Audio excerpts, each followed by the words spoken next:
when we found it for the deck. You know, I had never heard of the card, and so yeah, it was pretty sweet. Yeah, definitely awesome. And it looks like here we are actually going to have the new kid on the block.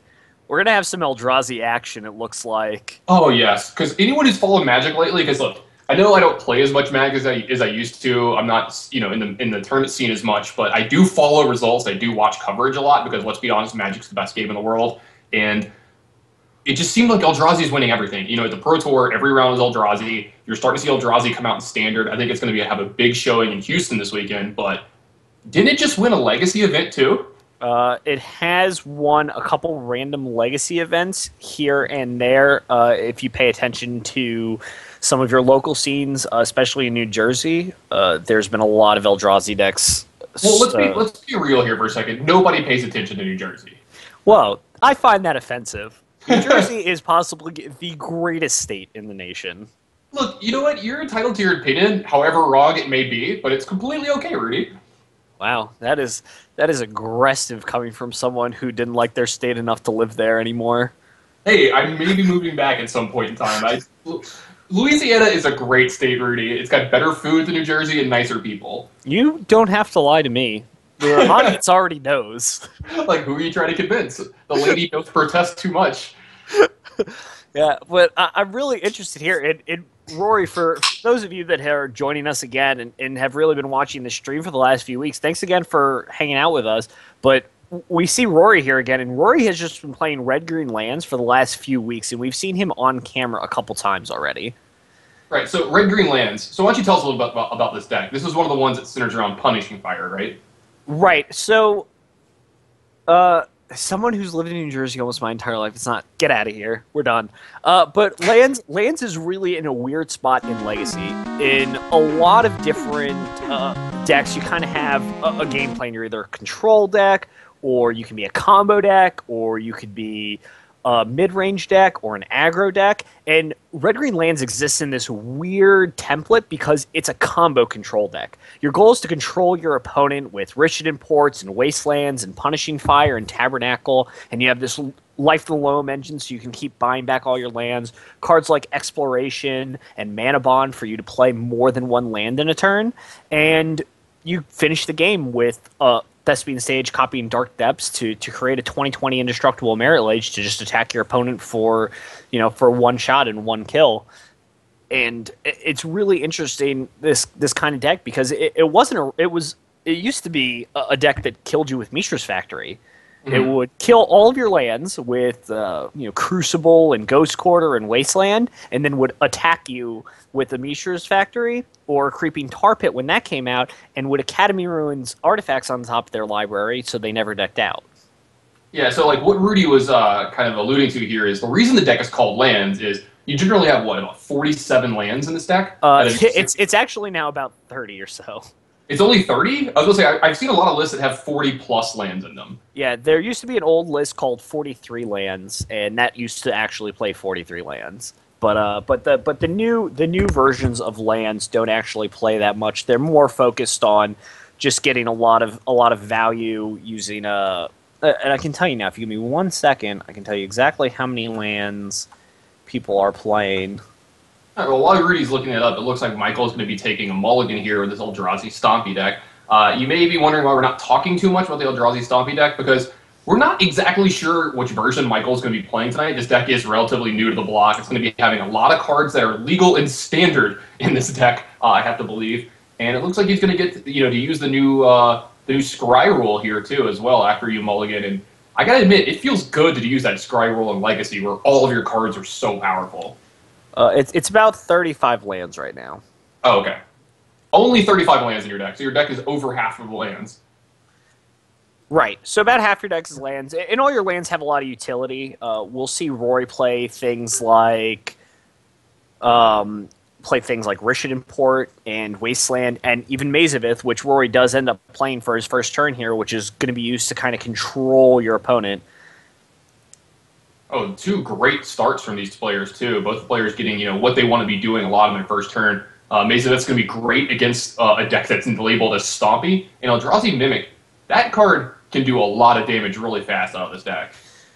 Right, and Rory right here is just going to go ahead and fire off a Wasteland, and that's going to cause a lot of problems for Michael, especially now that Rory has just went ahead and used Molten Vortex to just kill Eldrazi Mimic.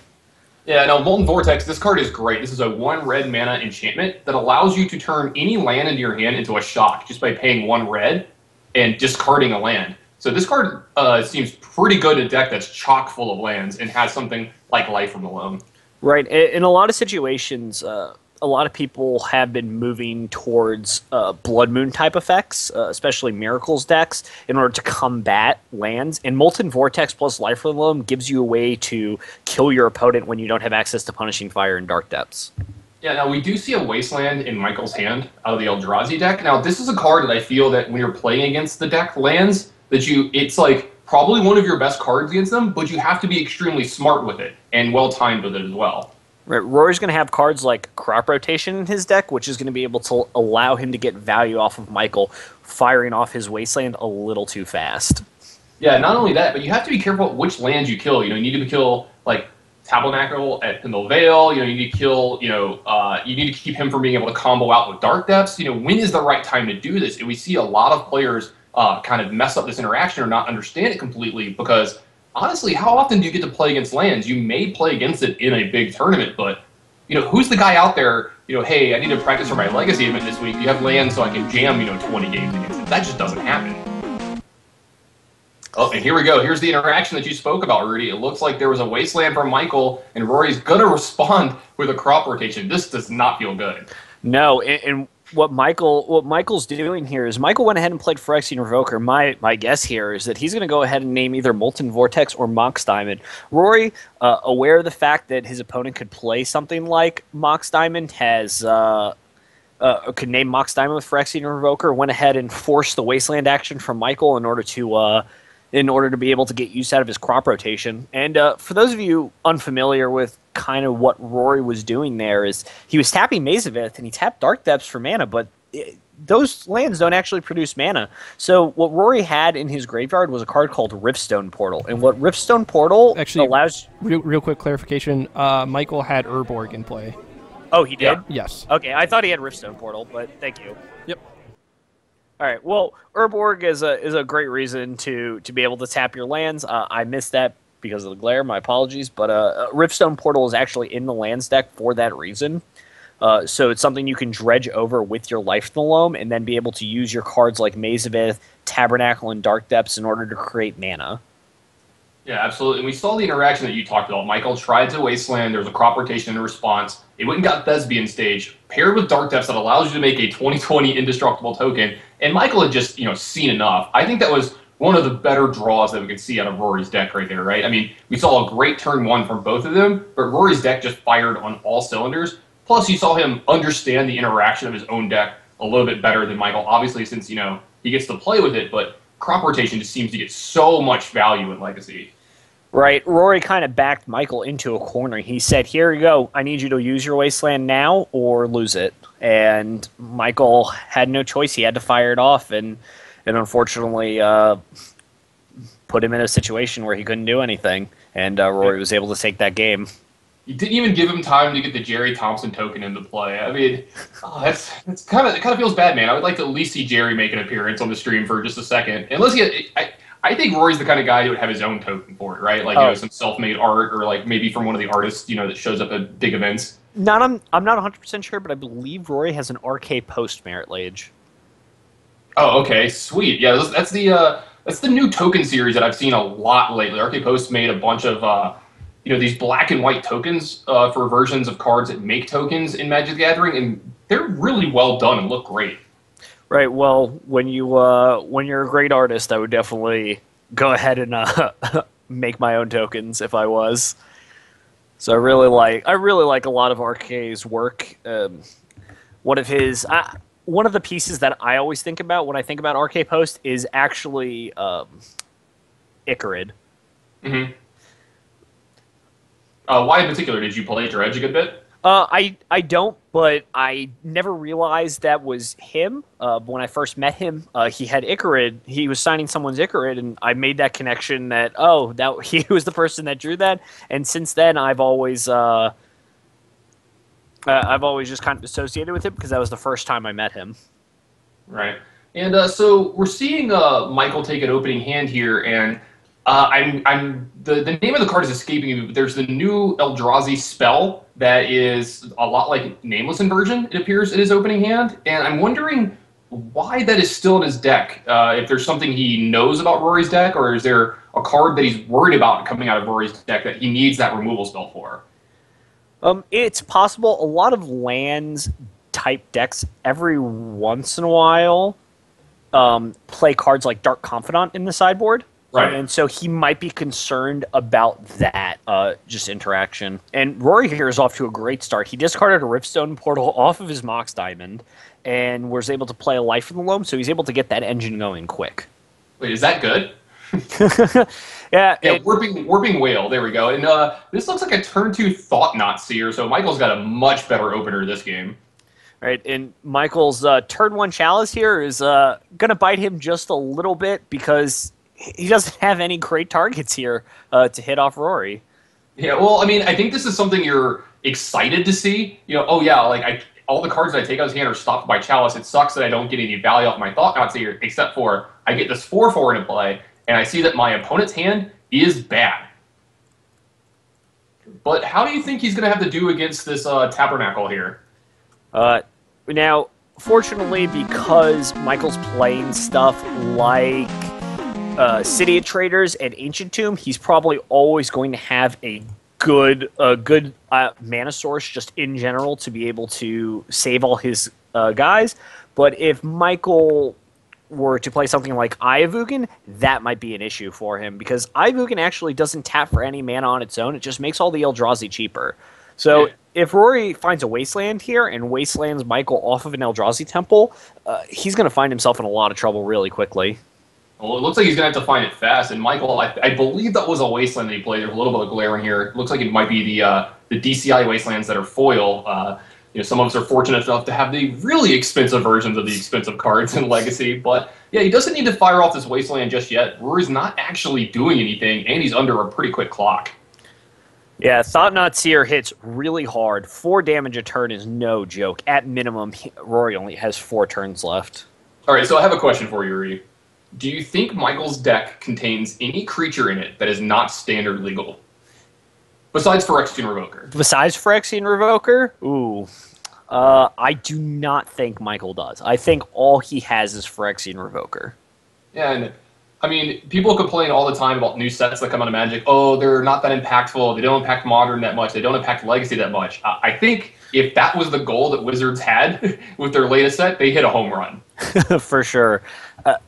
Now, what is interesting here is that while Tabernacle is generally very good against creature decks, without a Wasteland from Rory to kind of keep Michael off of all of his non-basics, and Michael's deck just containing all of these really hard-hitting creatures, cards like Thought Knots here and Reality Smash are attacking for 4 and 5, and so it's going to be really a quick clock for Rory. He's really going to need to find a Wasteland soon to be able to start knocking Michael off of lands. Well, speaking of Wasteland, he did just dredge one. It looks like this Life from Loam is going to be able to get it, too. Wow, and a Warping Whale from Michael is going to counter Life from the Loam and set Rory back another turn. Yeah, that's a pretty good use of that card there. That's actually going to buy him, an extra turn of damage from this Thought Knot Seer and keep that Wasteland in Rory's yard. And it, buys a lot of tempo, too, because Rory has to spend 2 mana in trying to get the Life from Loam back again. Yeah, and another attack here for 4. Rory's down to 8. He's on a 2-turn clock here, and that's assuming Michael doesn't have any more creatures in his hand to put to the board.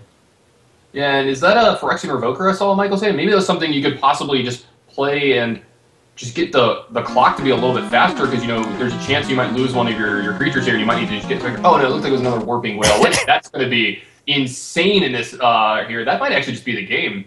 Yeah, I actually think that's going to put Rory right out. Unless he has a Wasteland for Michael's Wasteland here, I don't think there's going to be any way for Rory to get out of this.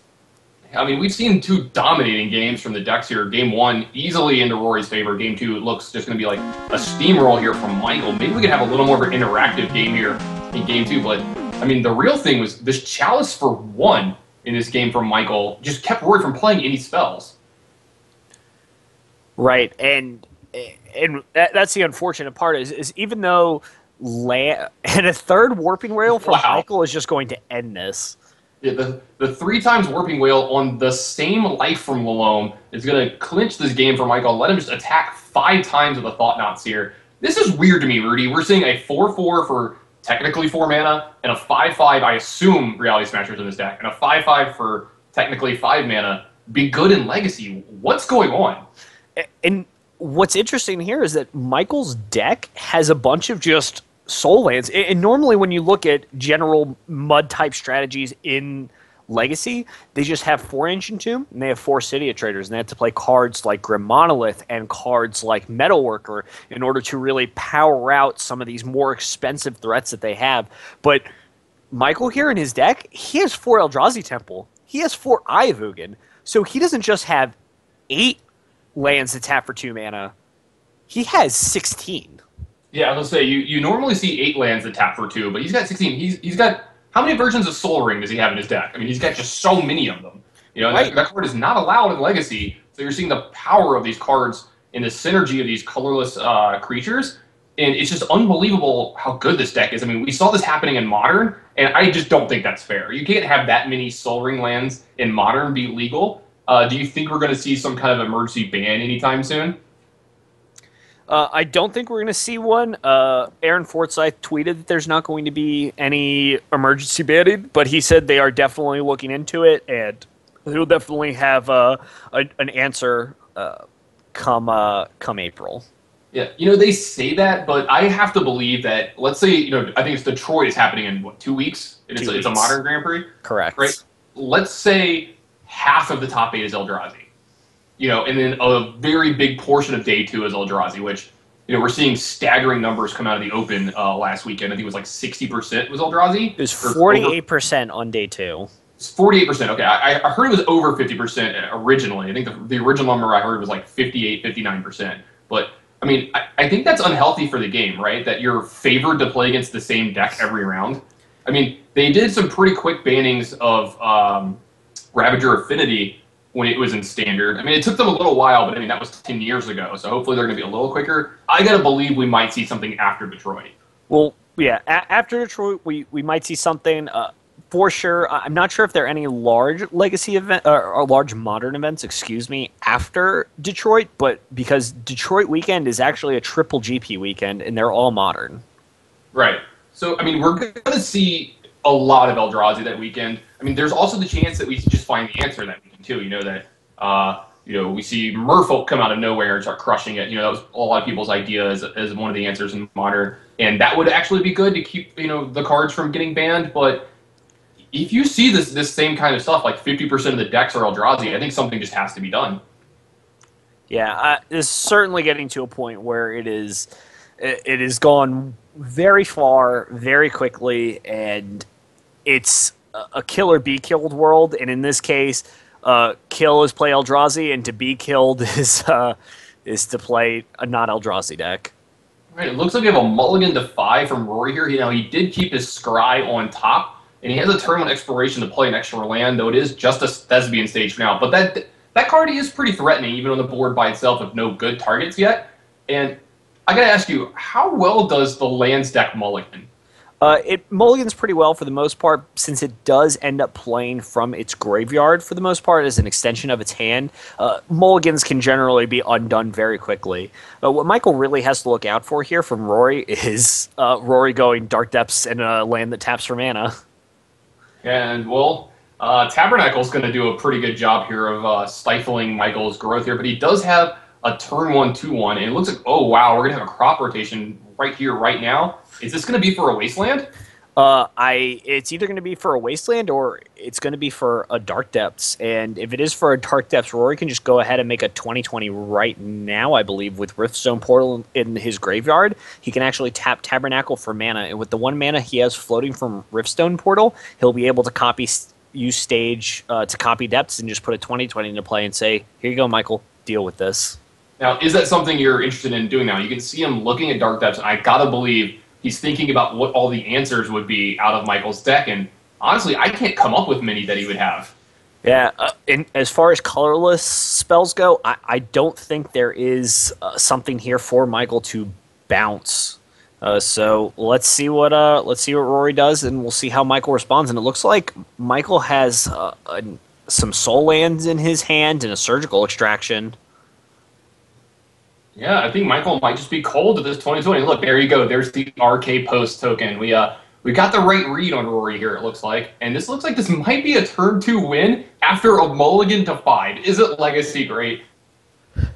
Yeah, and this is definitely one of the best parts. This is what Lands is it's really a control combo deck. We've seen 2 games now where Rory has just been a combo deck. He's just tried to put in a 2020 as fast as possible to kill Michael as fast as possible, and in game 2, we saw Rory try to take this controlling role where he was dredging a life from the Loam every turn and trying to put Maze of It and Wasteland into play to kind of keep his opponent down while he was setting up for a Dark Depths. Yeah, absolutely. And I mean, you see the long pause from Michael over here. Is this the pause where you try to figure out how dead you actually are? Yeah, I think Michael's going, okay, pretend I don't pay for my Endless one and it dies. What can I draw to get out of this? And I can't think of what he could possibly do here. Yeah, I mean, I don't think there's a card in his deck. I mean, there are some black spells in Legacy that deal with this. I don't think he can cast Liliana this turn. There are some edict-like effects, but you got to wonder if he even has them in his 75. Yeah, we're going to go ahead and see what Michael has here. It looks like his hand is Warping Whale, and it looks like he has a Surgical Extraction and a Fairy Macabre.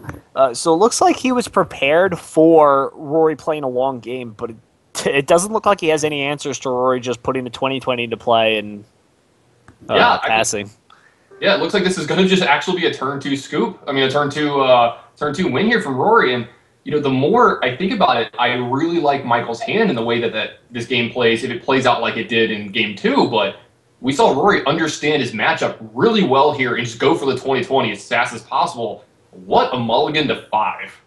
Right. I want to go ahead and talk about a couple things in the chat. Kory's pointing out that Michael's out was Phyrexian Metamorph, which he does have a couple copies in his deck. Okay. So Phyrexian Metamorph copying a 2020 would be a great out here. Somebody mentioned that there was no Michael should have surgicaled Riftstone Portal, but what I think people might not be. Could he? No, I guess if he did surgical Riftstone Portal, that would actually shut off Rory from being able to make the 2020 that turn.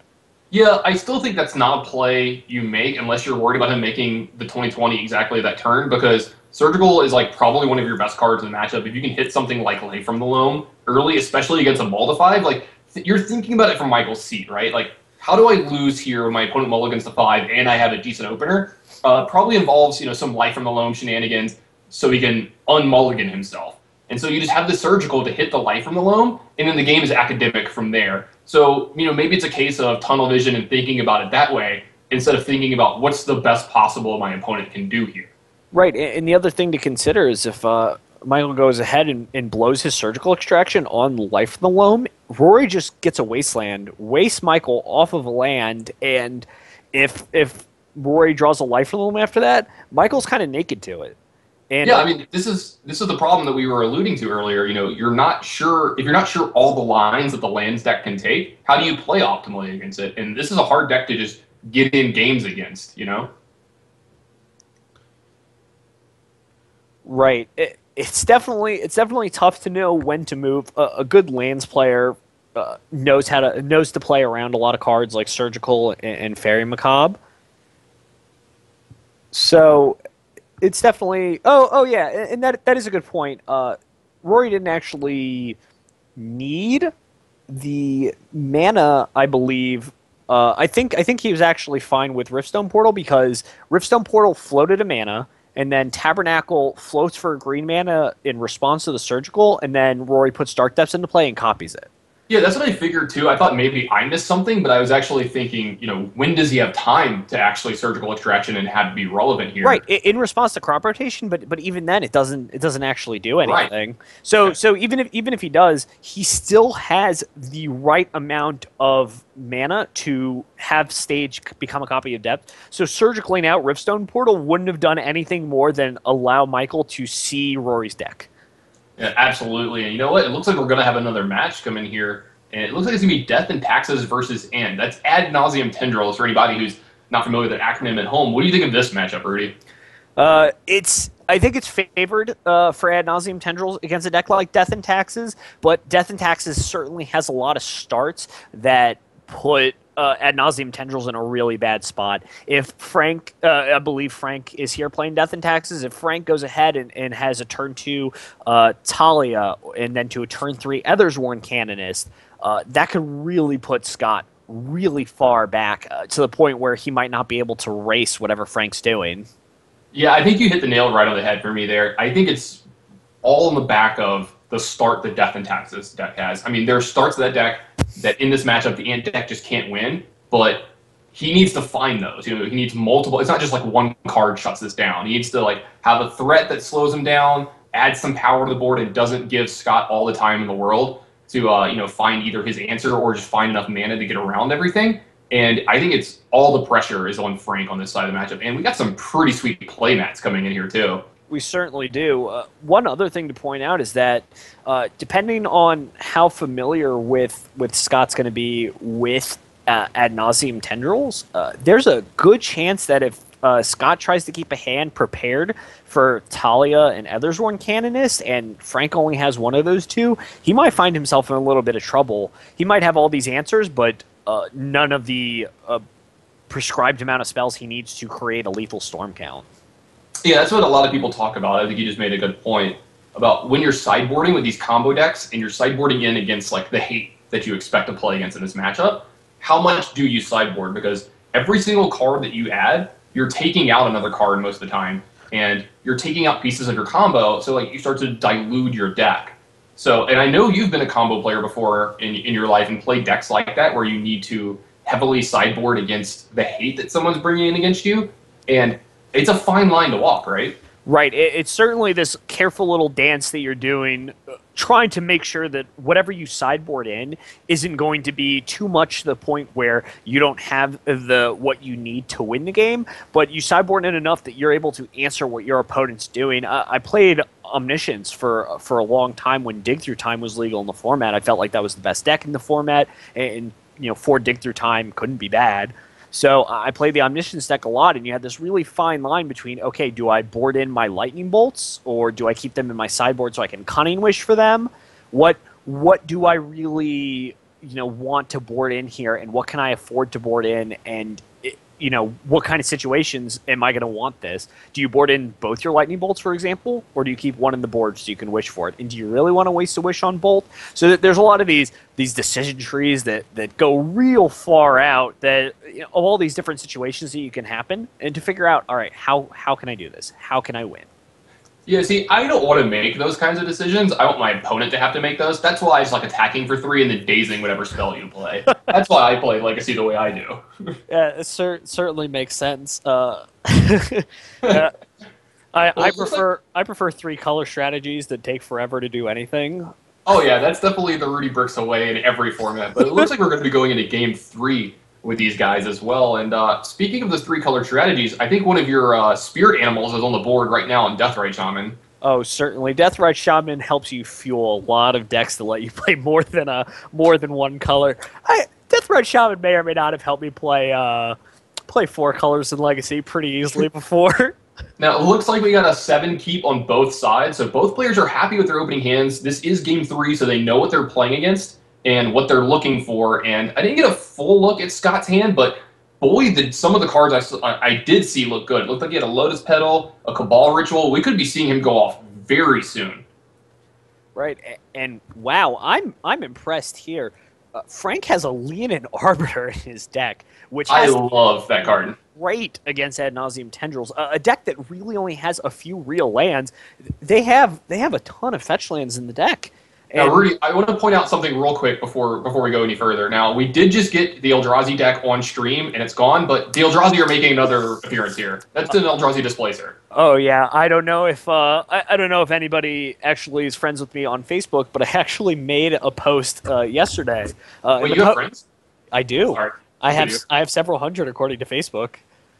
You're so lucky. I know, and talented, and pretty. You're so smart and thin. But anyway, continue. So the thing, what I propose is you're playing, Team or Delver. Your opponent's playing Death and Taxes. You decide to get frisky and bolt your opponent's Flicker Wisp, so you can start beating in with your Delver. Your opponent, in response, activates their Aether Vial on 3 and puts in an Eldrazi Displacer, blinks their Flicker Wisp to blink out your Delver. How does that make you feel?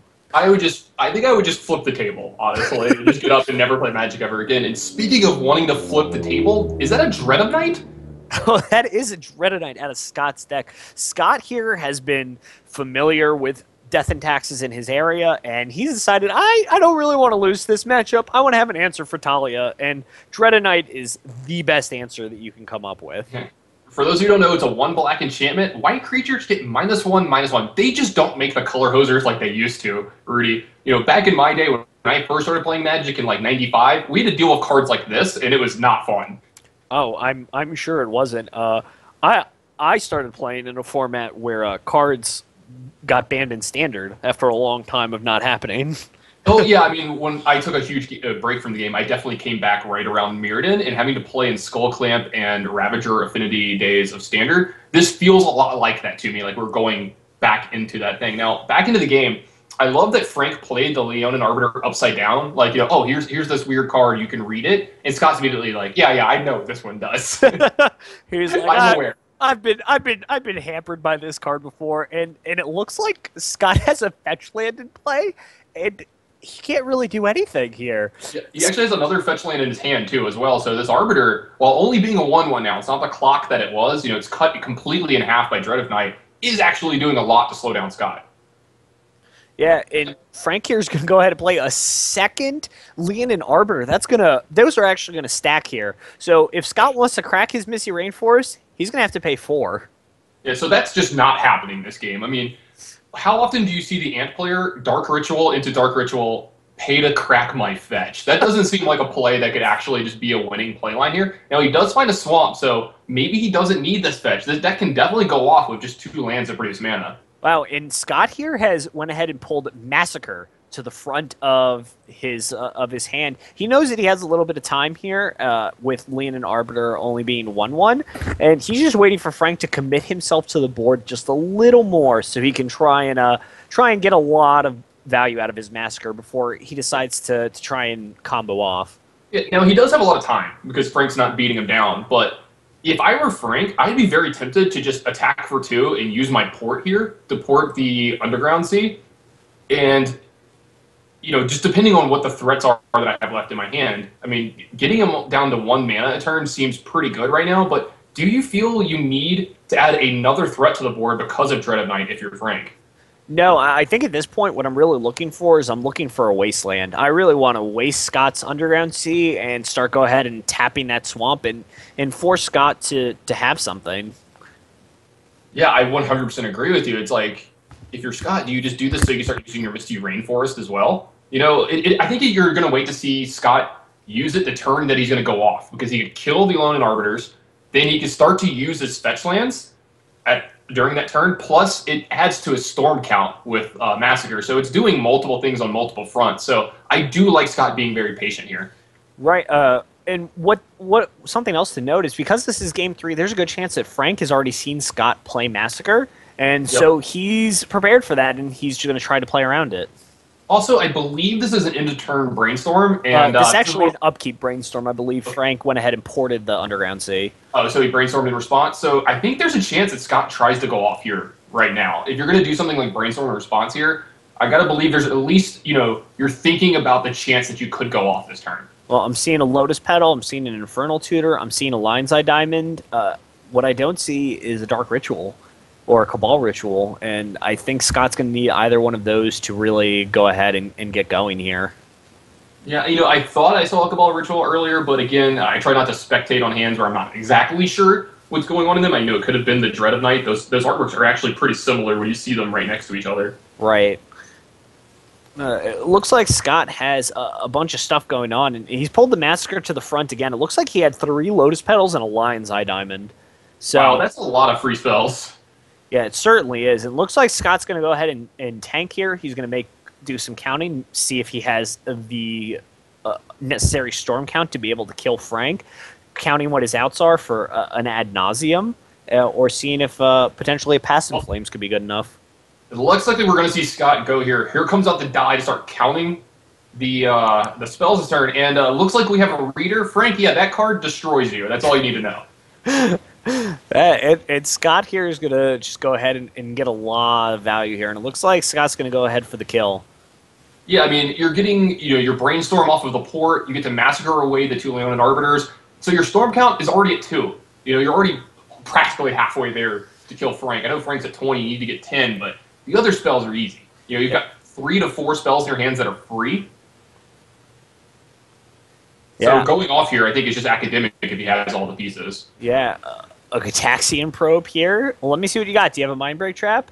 Oh, it looks like Frank doesn't have one. A Swords to Plowshare strategy has been revealed against the Ant deck. Maybe worried about some sideboarding cards. So I have seen Dark Confidant in the sideboards of these decks before. I have seen some cards that are weird. Xanted Swarm that you could possibly want a Swords to Plowshares against. It's also possible that he's familiar with how Scott's going to board, and he knows that Scott's going to board out some number of his discard, some number of Duresses, potentially some number of Cabal therapies. And if he does that, then Frank could potentially blow Scott out by Swords to Plowsharing to gain some life to get right out of range. That's actually a really good point. It does actually stop a perfect Tendrils, for sure. Now, what do you Infernal Tutor for here? Do you tutor for tutor and get that going until you Tendrils him? Yeah, it looks like Scott here was already at 8 before he had any mana added into his pool. So from there, what I would guess is Scott was going to go ahead and get an Infernal Tutor to get to Storm 9 and then Tendrils to Storm 10. Yeah, you can just if you're a little bit short, if you have enough of the mana, you can actually Infernal Tutor for Infernal Tutor and then just do it again and then just go for the Tendrils to actually get the lethal amount there. I've had that happen to me multiple times. Sure. I'm actually going to be right back. I really need to go to the bathroom. All right, it seems that we're going to get one more game here on stream, too, after this one. So we just saw 2 matches get finished. We saw a really quick first match between Red-Green Lands versus Eldrazi, and it was a quick 3-game set. I mean, I don't think either one of the games went more than really 4 or 5 turns, but they were really decided in the first 2, with Eldrazi losing the first round to Red-Green Lands. Red-Green Lands won a mulligan to 5, made a 20-20 on turn 2, and that was just good enough to win. And in the match we just got done with, we only got game 3 here between Frank Lyons and Scott Waldron, and it looks like Ad Nauseam Tendrils is going to bring it home against Death and Taxes. Death and Taxes had a great opening hand, some good interactions, some ways to stop Scott, but Scott drew multiple sideboard cards. Dread of Night and Massacre are pretty good against the mono-white deck, I've heard from things.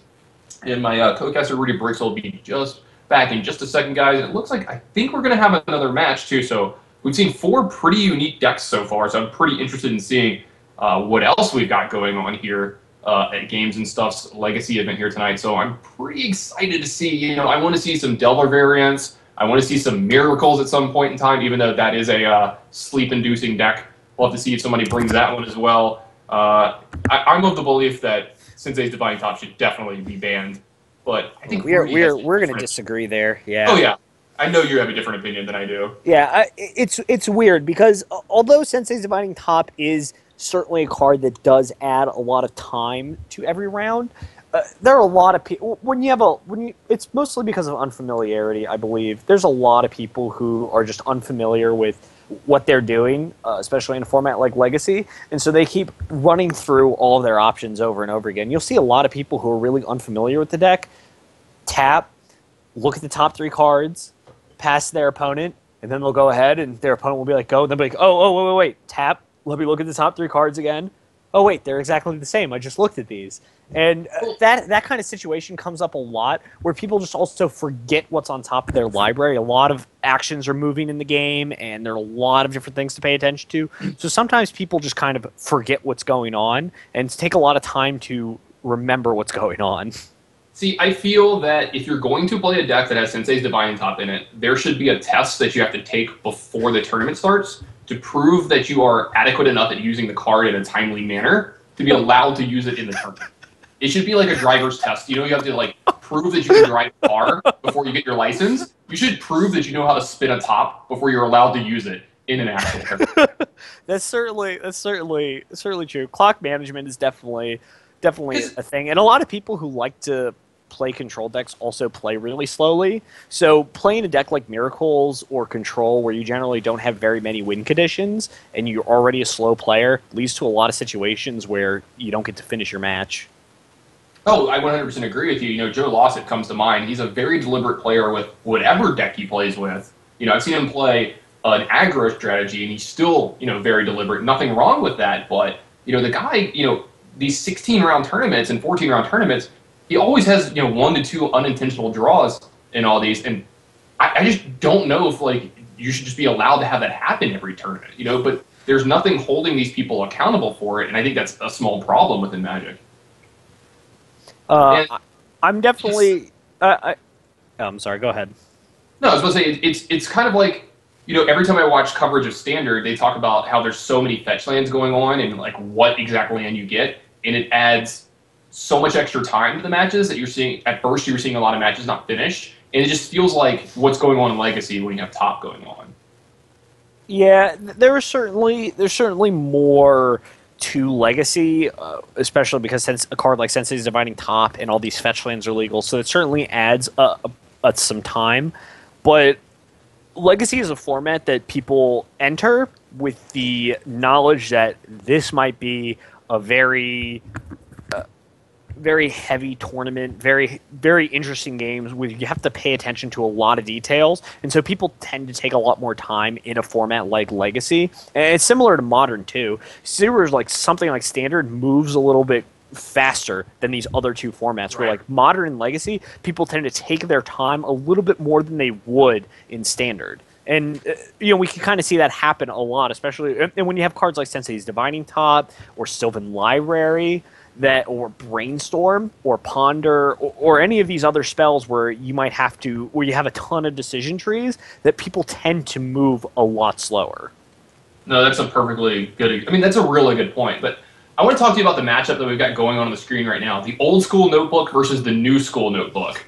Which one do you think is favored here? Like, which strategy do you like more? I'm actually a fan of the old school notebook, and I think the new notebook, the boogie boards, I think they're garbage.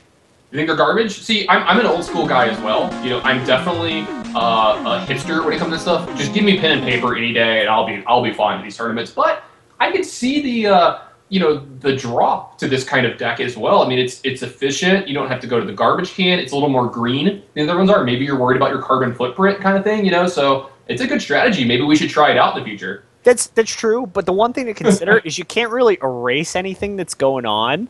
If you mess up and you write down something wrong, you have to cross it out and then rewrite it because you don't have an eraser. The only way to erase is to erase everything you wrote. Yeah. You know what I'm going to do the next time I'm at one of these tournaments? I'm bringing an Etch-a-Sketch. You know, I just want to mess up and be like, hold on 1 second, just pick it up and start shaking it. You know, just like, I got to start over. All right, what were you at again? Like, I would certainly call a judge to make sure. Oh, you get a slow play warning for sure. No, they have to help you out. That's yeah. I need you to help me shake this. Hey, I need somebody to help me shake this off, please. I need someone to redo my pad for me. Judge, I'm really thinking hard about this play. Can you go ahead and shake this and rewrite out life totals as they are? Can you picture trying to play Storm in an Etch-a-Sketch? You're like trying to write down everything. You're like, hold on, wait a minute. I got 12 blue in the pool, 3 black. That's the 7th spell this turn. Like Scooter 222 says, Etch-a-Sketch hype. Exactly. You could do Storm count really easily. You go up, then down, then up, then to the side, right, up, down, left. See, what Storm? Oh, that's easy. We can count that. Here's how many marks I have. Yeah, I still think and he makes another good point. I still think the Etch-a-Sketch life pad is faster than using a top in a game from the average player.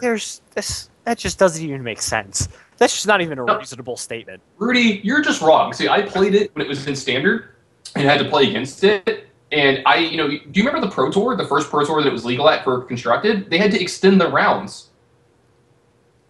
Did you know that? No, because I wasn't playing Magic then.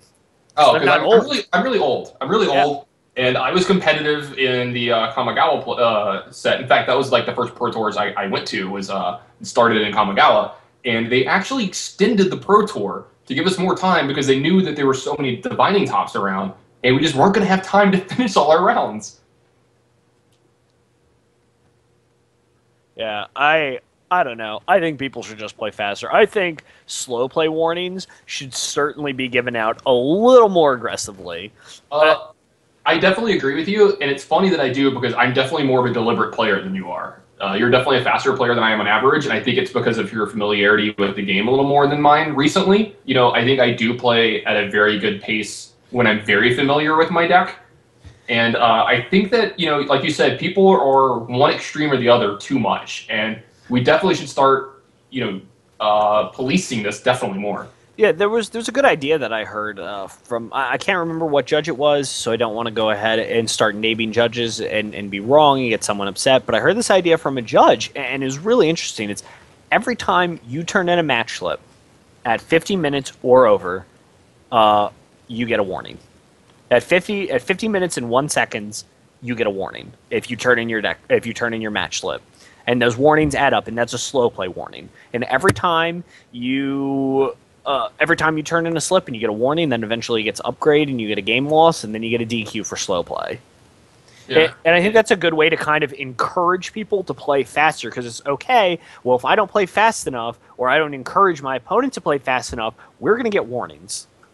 Before I make a comment on that, I want to let everybody know we're waiting on 2 other games to finish before our next round, and obviously they're Miracles decks, so they're taking forever, like we talked about, but I like that idea in theory. In practice, I think it'd be kind of difficult because, let's just say you're playing a remotely quick deck. You're playing a mid-range deck, or you're playing a deck that could be aggressive, but can play longer games. But for 2 rounds in a row, you play against Esper Dragons, or you play against Blue-Black Control, and you go to 3 games in all those matches. It's not necessarily your fault. This matchup's just going to go long. Where do you draw the line then if you do that? I think it comes up with just too many morally gray areas, I think. Well, the thing is at that point you go, all right, I just got a slow play warning because I went to time with my Esper Dragons opponent, with my control opponent. This round I'm playing against another control opponent. Do you know what the first thing in my mind is? The first thing in my mind is, all right, I need you to play a little bit faster because we shouldn't go to time. There's no reason for us to get warnings. That's a really good point. And if they continue playing slow, it's, all right, I really need you to stop playing slow. And if they continue playing slow, it's, judge, my opponent is taking way too much time. Well, I think you should have called a judge before then, actually. Sure, but the problem is, people don't want to be mean.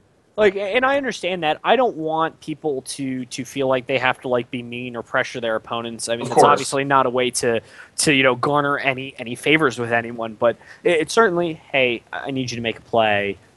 Hey, man, you're taking a long time to make this play. Would you please make a play? And then after that, it's like, okay, judge, my opponent has playing too slow. I've asked them to speed up several times, and they have not made any movements. Could you say something to my opponent? Watch my opponent, for slow play. Now, see, this leads down another rabbit hole. Then you're going to start needing more judges at events because more judges can be called to watch over specific matches and not roam the floor. So now overhead cost is going to go up. So now entry fees are going to go up at events. And that's already something that we're seeing a lot of discussion about, $75 for GPs or more and stuff like that. Talking with my roommates, if anybody knows who I live with a couple pretty good magicians. I live with Eric Froelich, Brock Parker, Ruben Bressler. And, I remember a story from one of them. I'm not going to call anybody out individually, but I remember a story from one of them that on turn 2 of game 1 or turn 3 of game 1 is the last round of a Pro Tour. They realized their opponent was going to slow play them because of just the situation. I'm not going to go in depth. There's a lot of things that go into the last round or 2 at giant events where you're playing for pro points. There's so much you could talk about there. But they called a judge over to watch the match. The judge watched the match, and the player that I'm talking about, if you had a chess clock, would have had 4 times as much time left on his side, or if you had the clock for Magic Online, the other player probably would have timed out, and the person I'm talking about would have had enough time left to play 2 full games, etc. You get what I'm saying? Well, at the end, the judge, when time came up, he looked at the judge. He's like, obviously, I should have an extension to finish a few more turns to finish this game because I was slow played, and or there should have been some warnings or something issued. And the judge was like, oh, I wasn't paying attention.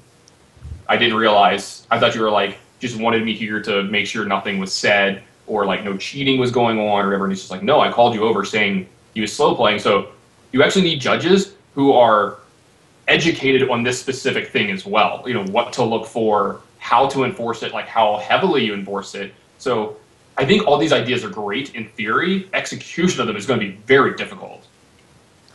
Yeah, there's certainly a lot of interesting parts of it, but one of the things about people just in having the people who turn in match slips late both get warnings is that's not something that you necessarily need judges to take care of. Is they hand a match slip in late, and the judge who's entering in the information, the scorekeeper, just adds that information in as they get the match slip. Somebody in the chat made another good point. We just need a rope. If you've ever played Hearthstone, your turn is, I think it's a minute and a half. I think you get 90 seconds for your turn, no matter what, every single turn. And when you have 30 seconds left on your turn, this physical rope comes on the screen and starts burning down. It's like the fuse to a bomb. And when it gets to the end of it, your turn is over. You don't get to do anything else. You don't get to do an extension. But see, that's also a little unfeasible in some ways too, because there are turns that just take way too long in Magic, but it's fine. The turn that Ad Nauseam plays, Ad Nauseam generally goes land go, land go, land go, play 13 spells and kill you, and that takes 4 or 5 minutes. I mean, sometimes it does, but I mean, again, if you're taking all those turns to just say land go, then I think you might have enough time to figure out what you're doing. And I think this is what a lot of people get caught up with is the same thing with Sensei's Divining Top. Is Storm is very similar in that sense. Is people think that if they go, okay, well, I'm just going to go land go, land go, land go, and take less than a second for all of my turns, that now I have 5 minutes to make one turn. And I don't think that's reasonable either. I think it is reasonable as long as you're continuously doing stuff during the 5-minute turns. If you're going through all the motions and it just takes that long. But if you're tanking for 30 seconds in between every play on a 5-minute turn, that's not okay. That is it's another slippery slope. Right. That's kind of what I was getting at. Is that exactly. Yeah? I was agreeing with you. Yeah. When you're making all these motions and you're actually flipping cards over for ad nauseum, that's a whole thing altogether. But when you sit there and your opponent goes go and you untap and you think, and then you draw a card and you think and you think and you think, and then you cast Brainstorm and you think and you think, and it's been 5 minutes since you cast that Brainstorm. You check your opponent's graveyard. Yeah, check my opponent's graveyard. Maybe I'll ask the judge for Oracle text on a card that has nothing to do with anything. The opponent's graveyard check, I think, is the #1 stall tactic in the history of Magic. They're like, I need an extra 30 seconds this turn, but I need to look like I'm doing something. What do you got in your graveyard? Man, you know what I've got in my graveyard. It's 5 cards. Nothing's happened this game. But I think a perfect example of what you're trying to say is okay is there's a feature match that I played in an SCG Open where I was playing the Food Chain deck that I mentioned earlier, and I played against High Tide that round, and I actually begged for them not to put it on camera because it's just such a bad matchup for me, and it was just going to be embarrassing to play. And they're like, no, we'd like you to play on camera or whatever, so I played.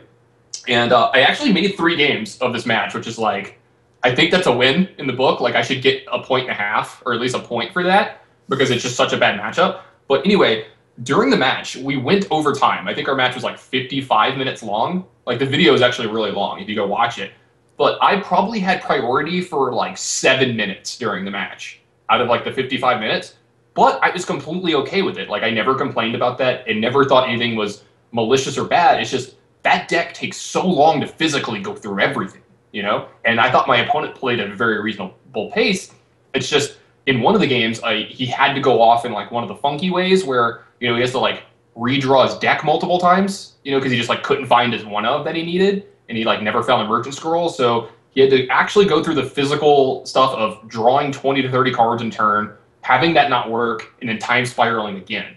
and that just takes a lot of time and physical effort within the game, and I think that's fine. But if you're just spinning tops and tanking, which we see, like, it's just not okay. Not in a real-time round.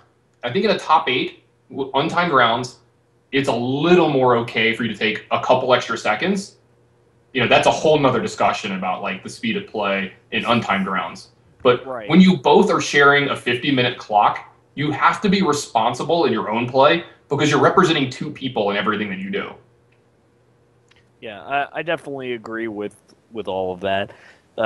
I've certainly felt a little more appropriate allowing any opponent or myself to take more time during top 8 matches than I have in other places. Judge, what is the Oracle text on Stormcrow? Exactly. Yeah. Oh, someone just looked up. Can you post a link to Tannon's game? No, do not post a link to Tannon's game versus High Tide. No one wants to see that. Tannon doesn't want to see that. Not even High Tide enthusiasts want to see that. I mean, he does play his deck pretty well. It is the way I win one of my games is actually really hilarious, but this is the exact point. The video is 1 hour and 7 minutes long for one match where I get 2-1'd, and I don't think we play more than like 6 turns in any game. You know, like, most of my games, I play Noble Hierarch, like, I do something on turn 2, I may do something on turn 3, and then I die.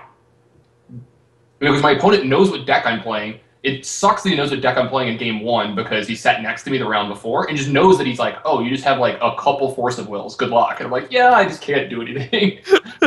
My deck just sucks versus yours. I mean, I was playing a deck that was just trying to beat all the Delver decks that were around, and I think I 7-2'd that open, and I was like 7-0 against Delver strategies or something like that, or 6-0 against Delver strategies. Yeah, I think I beat a Pox deck. All right, guys, we got the match for you. Sorry about that. We had a draw with a deck that I'm sure you could probably guess which one it was. Anyway, round 2 starting. Yeah. All right, awesome. It looks like we're going to have round 2 starting here in just a second, guys. So we'll get their names up and their decks. And, ooh, a Tolarian Academy playmat. I wonder if that leads you to believe that he's some form of, like, combo deck here. The good old playing Shardless Bug, I hope. Oh, it's a little bit of a misread. I like it. He's like, you know, it's like the people with the red sleeves on their control deck, or like the red goblin sleeves on their control deck. Mountain Goblin Guide playmat, red deck box, red sleeves. It says burn on your deck box, and you're like, turn 1, suspend Ancestral Visions, go. You just feel God. Rudy, I have a really good example of this. So I'm playing in, I believe it was an Invitational in Atlanta, and it's round 1. I'm playing blue-white control. This is a Azorius control, and that standard, you know, with like Sphinx Revelation and that kind of stuff. And my opening hand has 7 lands in it, like I think 3 or 4 scry lands, you know, lands that scry when they come into play. And this hand is horrendous versus half of the field. But if your opponent is playing like Mono Black or the Mirror, this hand is not only okay, it's very, very keepable. You know, against Mono Black, it's actually insane because they're going to Thoughtseize you, not hit anything, and you're going to scry into a good card and win, you know? So I look at my opponent, and I like try to get a read off of him on what deck he's playing. He's wearing like a Yu-Gi-Oh t-shirt. He has a Yu-Gi-Oh like skull cap on, and yeah, he's got a Crown Royal dice bag with like a bunch of dice, and like he's got tokens and stuff. And I'm like, this guy is attacking me turn 1 for sure. You know what I mean? So I just like mulligan my hand into like kind of a sketchy 6, and I keep it. And my opponent goes blue-white scryland, blue-white scrylands on turn 1 and 2. And I just feel like the biggest idiot in the world. Yeah. Oh man, that's great. That's certainly a good story. But what we have here is we have Shardless Bug, or Shardless Sultai as it's probably known now, versus Jeskai Delver. I haven't really played a lot of Jeskai Delver, but I think you have actually, Tannon, a little bit. What do you think Ryan is really going to be looking for here to get ahead of his Shardless opponent? Okay, so he needs to have a Stoneforge Mystic stick and not have the equipment get taken out of his hand. And those are 2 big ifs, because there are a lot of answers in the Shardless Bug side, and I know that you're very familiar with that side. He can't play like a value game with Jeremy. He's never going to keep up in card quality or quantity. How do you feel about it? I'm pretty much on agreement.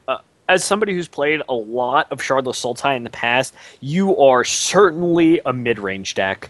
and you are a mid-range deck that hangs with all the aggressive decks and hangs with all the combo decks because your deck has so much value. Hymn to Torok, Thoughtseize, Ancestral Vision, Tarmogoyf, Abrupt Decay, and Shardless Agent. You make it so you have so many different options every turn, and Deathrite Shaman really is like this glue that sticks your deck together. The best thing that Jeremy can do, especially it looks like Jeremy's on the play, is play a turn 1 Delver and just pass.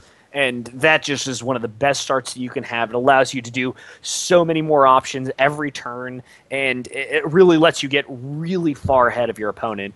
Well, if Ryan has a good start and Jeremy just has a turn 1 Deathrite and gets to play 2 spells a turn, Ryan's going to fall way too far behind to the point where Jeremy, even if he fell behind, can catch up really easily. This is also a nightmare scenario for Ryan, too. Mulliganing. Already his cards, I think, are weaker than Jeremy's in the matchup. Plus, Jeremy has stuff like Hymn to Turok, as you said, and Ryan is going to have to force a will something at some point in time in these games, so he's going to fall so far behind in cards. This is actually one of the matchups, though, that I really like Thoughtseize way more than I like Hymn to Turok. And Ryan's going to go ahead, keep here, and scry to the bottom. Let's see what Jeremy has. Turn 1 Visions, also pretty good. Yeah, I think this is one of the matchups where if you know what you're playing against and you have a turn 1 Thoughtseize, you just have to hold it. You just can't play it on turn 1 here. Unless you're just like so cold to a Delver or Stoneforge Mystic that you can never win, I can maybe see casting it, but I think that you just have to hold the Thoughtseize till post Stoneforge Mystic or the Hymn to Turok to post Stoneforge Mystic, to where you just get that huge blowout. Right, and Taxian Probe here from Ryan's going to go ahead and reveal a Brainstorm, a Polluted Delta, a Force of Will, a Hymn to Torok, and a Shardless Agent from Jeremy. A Misty Rainforest and S. Yeah. And you got to wonder here. I've known there's definitely been Delver decks in the past that have played Stifle. Does Jeremy put Ryan on Stifle here? And it looks like he might. Yeah, maybe. I think it's one of those things you can't really play around in any of the Delver decks except for the Rug one, Game 1. Like I don't think you should play around it until you see it. Plus, he just may not know what what Ryan is playing just yet. I don't know how familiar a lot of these guys are with each other. Because how many people are playing in this tournament? If it's a small tournament, under 100 people that's run weekly at this event, it's about like 20 people every week. Yeah, you can. So 20 or 30. Yeah. So now you can get some intimate relationship of your opponent and their deck ranges because, for one, it's Legacy. These cards are super expensive and hard to get a hold of. So it's not like someone can change their deck every single week. It seems like we have 28 players.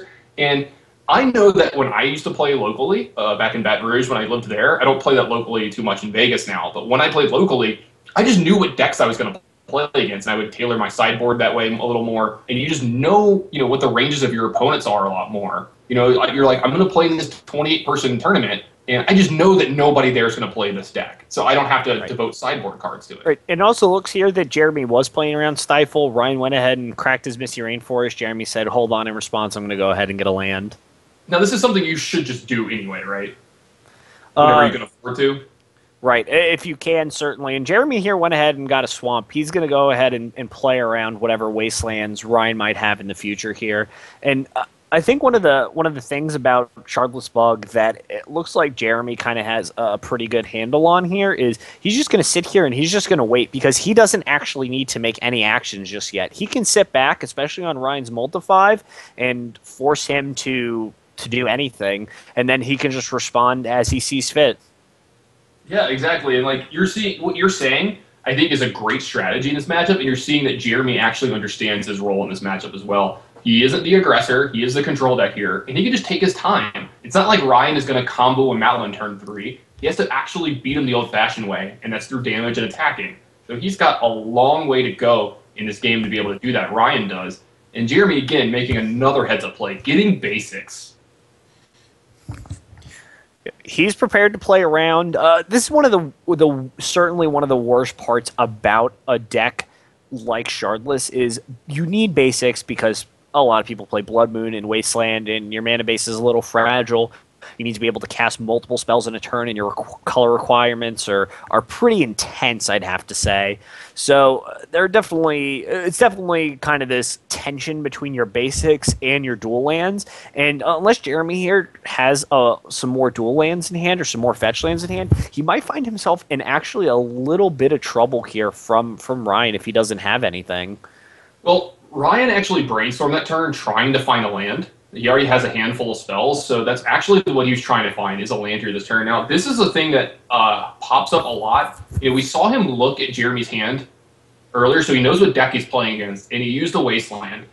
If I didn't have another land in my hand, I would actually be pretty conscious about using my Wasteland aggressively here and just keeping it for mana. Since you have a 2-drop in your hand and Stoneforge Mystic, you need to actually be able to cast this card. If you don't have a land in the top 3 cards of your library, you're actually in this spot now where you're just not going to do multiple things in a turn for the next couple turns. And you said that's actually the key to this matchup. Ryan has to do multiple things in a turn to be able to win, and he just can't do it. It looks like this Ponder does find the 4th card. I know it only looks at 3, but it's the 4th card after the Brainstorm last turn, and finds another land for Ryan. But he is pretty far behind right now. Right. He is pretty far behind, but this is one of the ways that Ryan's going to be able to win against Shardless is a couple of Delvers attacking and a Lightning Bolt, and a Batter Skull, potentially if he needs, should be able to finish Jeremy off. Unfortunately, Ryan's a little far behind on life right now, but he's going to even things up after a Delver attack. But what he really needs here is he really needs Jeremy to never find a removal spell for a Delver or a second Delver to really get things going. Yeah, well, maybe that wasn't a land, or it wasn't something that he needed. I thought I saw a white-bordered card. I believe he found Tundra, Daze, and something else, but I think Ryan would be happy to draw the Tundra, but really unhappy with the other 2 spells. Yeah, I mean, does he have a Swords of Plowshares in his hand, though? If, like, you have a Swords of Plowshares, I think you just have to keep his Tundra and use the swords as soon as possible so you're not getting beat down by both these Termagoys. This could be a problem for Ryan. I don't know if he can race both these Termagoys right now. Right, and Ryan also has True Name Nemesis in his hand, which is which is a very good card against Shardless in general. That they don't really have too many outs to it. Cards like Liliana the Veil really matter a lot. And Ryan, with a Force in hand, decided to go ahead and let Jeremy draw off Ancestral Visions. And I think at this point, Jeremy's going to pull way too far ahead for Ryan to really get back in this game. Now, I could have missaw the white card, but was that a Rest in Peace in Ryan's hand? That would actually be a pretty big game right here. I believe he has a Stoneforge Mystic in his hand. I believe that's the white card. Yeah, I thought I saw a second one. It could have been a Rest in Peace, but that is a card that is actually pretty good in Legacy and would be very good against a lot of the decks that we've seen so far on stream. Wow, and Jeremy here just played a Jace the Mind Sculptor knowing Ryan has a Daze in his hand. And he's going to go ahead and get fully punished here. Yeah, it's going to be a force from Jeremy to try to force through his Jace the Mind Sculptor, but Ryan has a force behind this, and, after the Ancestral Visions resolves, you have to believe, oh, my opponent just doesn't have a force here. It's like kind of a misinformation that Ryan lent over to his opponent, but this does actually grow the Termagoys too, so now they actually does 2 more damage now that a Planeswalker's in the graveyard. Right. Maybe he knew that Ryan was going to potentially Daze and he could force, and then if Ryan didn't force back, then he could bounce Delver and get really far ahead, and if Ryan did have some sort of action, then Jeremy just has huge Tarmogoyfs, and a Swords of Plowshares here is going to take away a Tarmogoyf. That Tarmogoyf, the future in sight for that's going to go ahead and be some farm work. Yeah, and it looks like this Wasteland is going to actually probably just seal this game. Jeremy's at 13 now. Ryan doesn't have any actual mana anymore, and he's got a bunch of extra creatures, so... there's a good chance that he just hits a Hymn to Draw or a removal spell here, and this is actually probably just going to be too much for Ryan to overcome. But this is what we talked about going in. When Ryan's not playing multiple spells in a turn, and Jeremy is, there's almost no chance for him to win. Right, and I'm not sure. I think Ryan might be trying to gain some more information. He knows he's lost this game, but he's trying to get some information to see if he can learn. And it looks like a Stoneforge Mystic flipped off the Hymn there, made Goyf a 5/6, which was more than enough to kill Ryan for Xaxes there. Yeah, now I know you're a pretty big Shardless bug player here, so you know about sideboards that these guys have, and as we see Jeremy reach for it, what are some of the cards that you target to have for these kind of matchups? Certainly what I'm going to look for if I was Jeremy is I'm going to want cards like Disfigure. That's definitely something that I'm going to look into. It also looks like Jeremy has Scrubland and 4 Meddling Mage in his sideboard. Now, against Delver decks, especially ones with Wasteland, I generally like to board in an extra land, even if I'm not boarding in the Meddling Mages. Just having an extra land is kind of nice because you have a lot of spells and you want to cast multiple spells in a turn. What's also possible is Jeremy might have Pernicious Deed in his sideboard and Null Rod, and seeing Stoneforge Mystic, Jeremy's going to want that Null Rod because an Umezawa's Jitte on a True Name or a Batterskull can sometimes be a little hard for Shardless to deal with. Yeah, I like everything you just said. Bringing in the extra land against the Daze Wasteland Force of Will deck just seems very good to me. I remember back in the day when I used to play Shardless Bug a lot, we had an extra Creeping Tar Pit in the sideboard because you needed to be able to attack Jace the Mind Sculptor a little bit more and stuff like that. And I would just bring it into these matchups anyway because it feels like the times that you lose against these decks are when they wasteland you after starting with a Delver and they have a Daze in their hand, and you can kind of play around that preemptively by adding an extra mana source to your deck.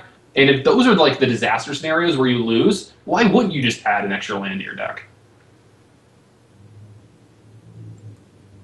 Because, playing from the Delver side, I feel like that was the only time that I really won these matchups. To be fair, most of the time that I played this matchup, the Delver side against Shardless Bug, I would always be playing against Jerry Thompson, and that guy just doesn't mess up. So maybe I'm a little jaded at how bad I think this matchup is, but I do not like this matchup for any of the Delver side.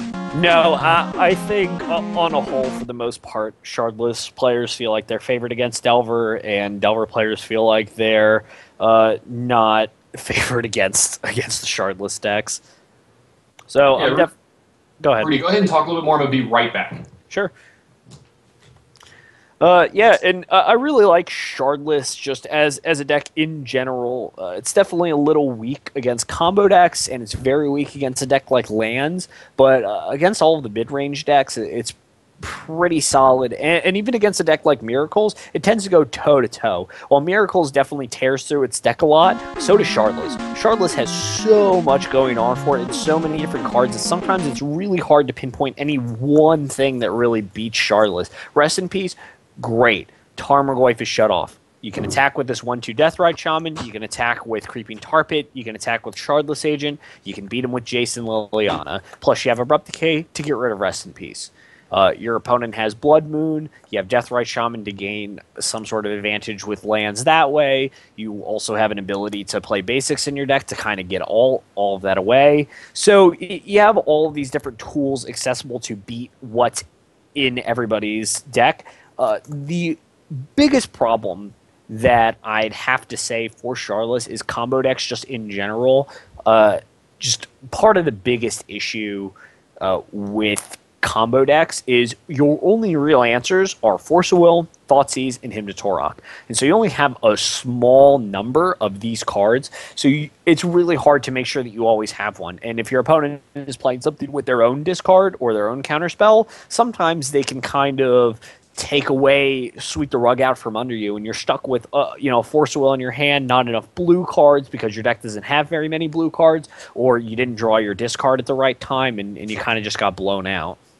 Yeah, game one with the Shardless deck versus any combo deck just feels so hard for me. It feels like it's just such you're fighting an uphill battle. Now, if you're the Shardless Bug, what are the cards that you're taking out in this matchup? Because your whole deck just seems so good. It seems like you're only upgrading. You're not just replacing stuff that's bad most of the time. I think generally Shardless decks only play 3 Force of Wills in the main deck. If Jeremy was playing 4, I'd like to cut down to 2. I think 2's a nice number. You kind of have it just in case your opponent kind of blows you out of the water with like an early True Name Nemesis.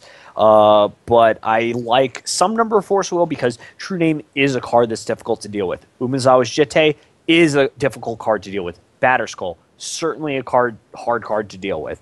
And potentially Ryan might have cards in his sideboard like Jace the Vine Sculptor. These Jeskai Delver decks generally play a little more land in their deck because they have True Nemesis, because they have Batterskull, because they have Stoneforge Mystic. So every once in a while you'll see a card like Jace the Mind Sculptor in the sideboard. So I definitely want some small number of Force Wills, either 1 or 2, to kind of have a nice little edge, nice little catch-me-up against what Ryan could be doing.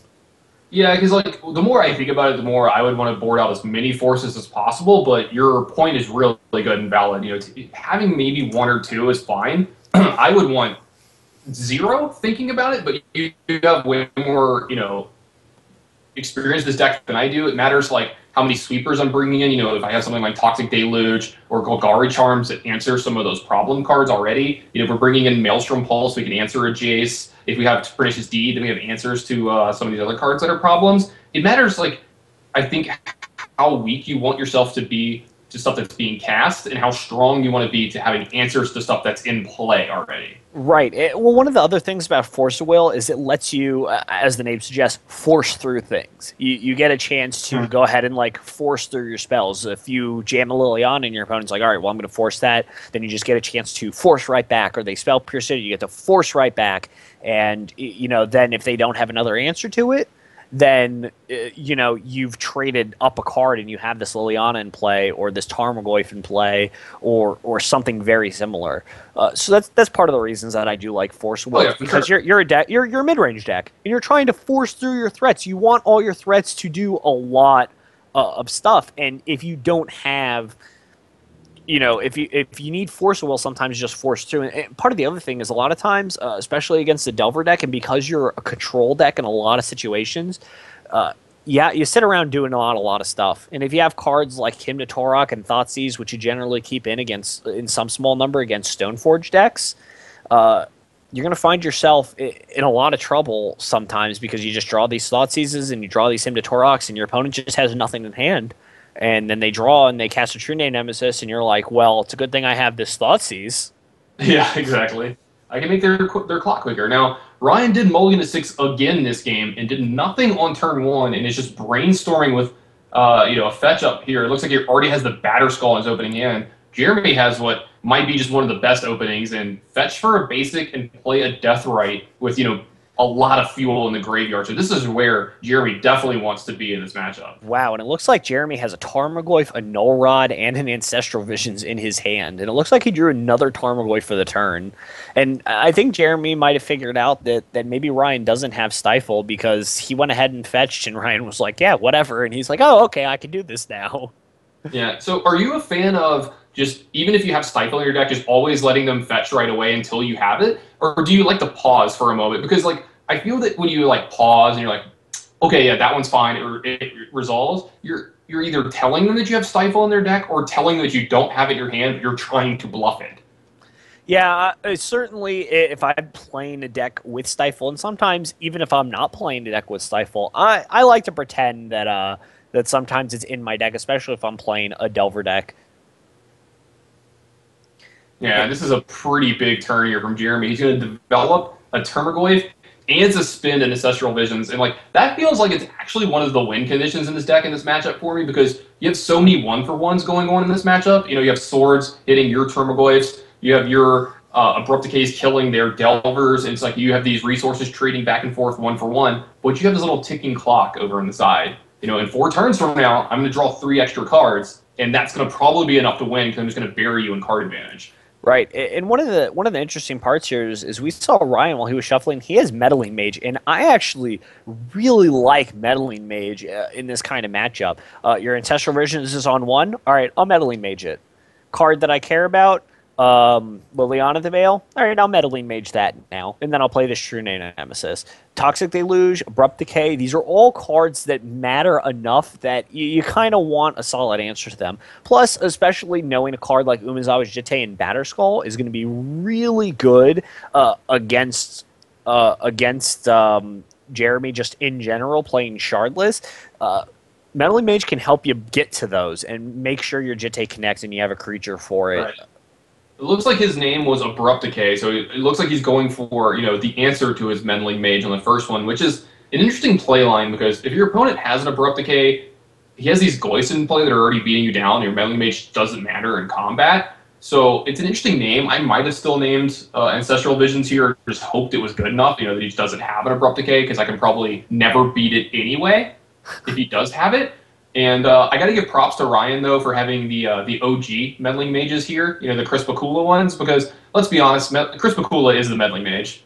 And, ooh, this is a really good answer from Ryan here. Right, and Meddling Mage on Abrupt Decay into True Name Nemesis is going to prevent Liliana the Veil from ticking down and gaining a lot of value on Ryan. But what Ryan might have potentially left himself open to is the Toxic Deluge here. And Jeremy just has a third Goyf, and he's going to go ahead and pass, or he's going to go ahead and attack here. And I really like this attack here, because even if True Name and Meddling Mage block, our Abrupt Decay is going to free up, and Ryan only blocks one, then we're going to go ahead and get him for 3 here. Yeah, I think I would have liked to have seen this attack before playing the third Goyf, maybe. It's very small, but it does give Ryan full information before he makes these blocks. If you attack with just 2 of them, there's a chance he just chumps and he's like, yeah, I just want my Meddling Mage, and you get this extra damage in, but you never know. Maybe there's reasons he's playing it first because he wants Ryan to block and he wants to get this Meddling Mage off the board. And it looks like Ryan does have a second copy of it in his hand anyway. Right, and this is a point where a card like Disfigure is going to be really good, because even if you don't think your opponent has something like Meddling Mage, Disfigure is just going to be a solid card. It's a good 1-mana answer to Delver, Stoneforge Mystic, so it's certainly a really powerful card here. Yeah, absolutely. Now, Ryan does have the answer to these Goyfs in play, but they are 3/4s. So if Jeremy starts attacking with 2 of them, Ryan can kind of fog one of them. But he's still taking 3, and he's not getting anywhere with his own damage race here. So he's actually under the gun here from Jeremy. Jeremy, is the control deck in this matchup, but he's been beating down Ryan in this matchup so far. Right, and Ryan's going to go ahead here. He's going to fire off a Brainstorm. What are you looking for if you're Ryan? Rest in Peace, if you brought it in, a Swords to Plowshares, which was the second card. Is that another True Name Nemesis? I think it is another True Name Nemesis here. Okay, I would be looking for that if I had a second copy. Yeah, and I think Ryan's going to go ahead and do that. I think he has a 5th land in hand, so I think Ryan is potentially going to play his land, plow Goyf, play a second True Name Nemesis, and get him for 3.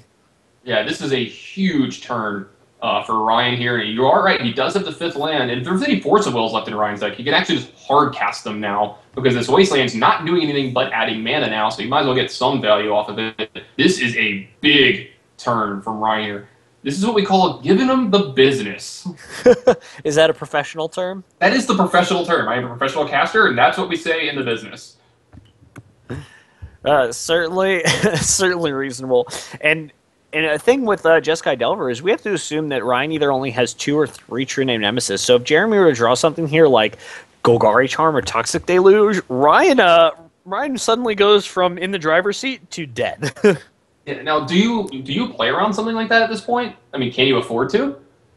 I almost think Ryan can't, but yeah, yes, try to find a way to win, right? Right. Oh, and I love this. Jeremy attacks with his Goyf, just testing Ryan. Ryan blocked immediately, but you got to give the guy a chance to mess up, right? Wow, and I think Ryan here might have made a slight misstep. He was so excited to use his Wasteland to get rid of Jeremy's blue source, even though Jeremy has a Deathrite Shaman in play, that he has left himself open to not being able to hard cast a battle. Oh, and in the second Wasteland here, that changes everything here. But if Ryan didn't draw another land there, he may have been in a little bit of trouble. Yeah, not being able to hard cast Batterskull, not being able to hard cast Force of Will when you have no other cards in your hand, that's kind of important. Now, we see Jeremy kind of load back up, gas back up here, drawing 3 extra cards, but the thing is does he have an answer to True Name Nemesis? That's what this game has become. Right, and right here, we're looking for a Toxic Deluge. Liliana the Veil is a great start. Yeah, it's an amazing start. Now, Ryan is actually going to have to be priced into killing this Liliana the Veil, too, making another one, a great draw as well. And we see Jace the Mind's Sculptor in Jeremy's hand as well. Ryan is actually under the gun again. This game has been back and forth. Right, and this is one of the things about a deck like Shardless is you just kind of gain an incremental advantage. The slower your opponent's moving, the longer they're waiting to kind of go through things, the better off you're going to be. We saw Jeremy kind of have a pretty good start. He had triple Goyf to start off over a few turns, but he kind of fell a little bit behind when Ryan found a second True Name Nemesis, and now after Ancestral Visions kind of ticks down, and this is something you were alluding to earlier, when your opponent just kind of does that, they have to be concerned about that Ancestral Visions, and Ryan didn't really have a choice, and Jeremy was able to load back up and use Liliana the Veil to kind of keep Ryan back down. And if Ryan's got to be scared here. If Jeremy finds another Liliana the Veil, he can just be in a ton of trouble. Yeah, not only that, I mean, he was priced into attacking Liliana Veil this turn, and Jeremy's actually winning this race. This Termaggoyf and this Deathrite Shaman in play are doing a lot more damage a turn than True Name Nemesis is. It's only doing 3. So he's actually winning this race on board as it is, and he's got way more resources in his hand. So you got to believe that Jeremy's in a pretty enviable position right here, and the onus is on Ryan to actually find a way to make this game in his favor. I honestly would say that I'm not sure what Ryan drew here, but I have to imagine that that unless it's something that we really want to keep and can't cast, that I think it might have been reasonable to let Liliana live for a turn. Yeah, I 100% agree. Now, if it is a Force of Will, I'll be able to stop this Jace the Mind Sculptor that you have to believe is coming. It looks like it was a Spell Pierce. Well, it's hard to get value from a Spell Pierce this late in the game, but Ryan definitely found a way to do so. Yeah, he certainly has. And now he's in a situation does he use his Wasteland here? What does he cast? Oh, wow! Boy. And Ryan drew an Umezawa Jitte. Now, unfortunately, with no answer to this Null Rod, that is going to be a pretty expensive piece of equipment here. Real nice paperweight, as they say. Yeah, I was going to say, with the Null Rod in play, it's a preemptive answer. Had this Null Rod not been there, that would have been enough, I think, to get Ryan back in this game. Right, and Ryan here is going to go on pretending that he has something like Force of Will in his hand, which I think is great, but honestly, I don't think Jeremy's going to play around it.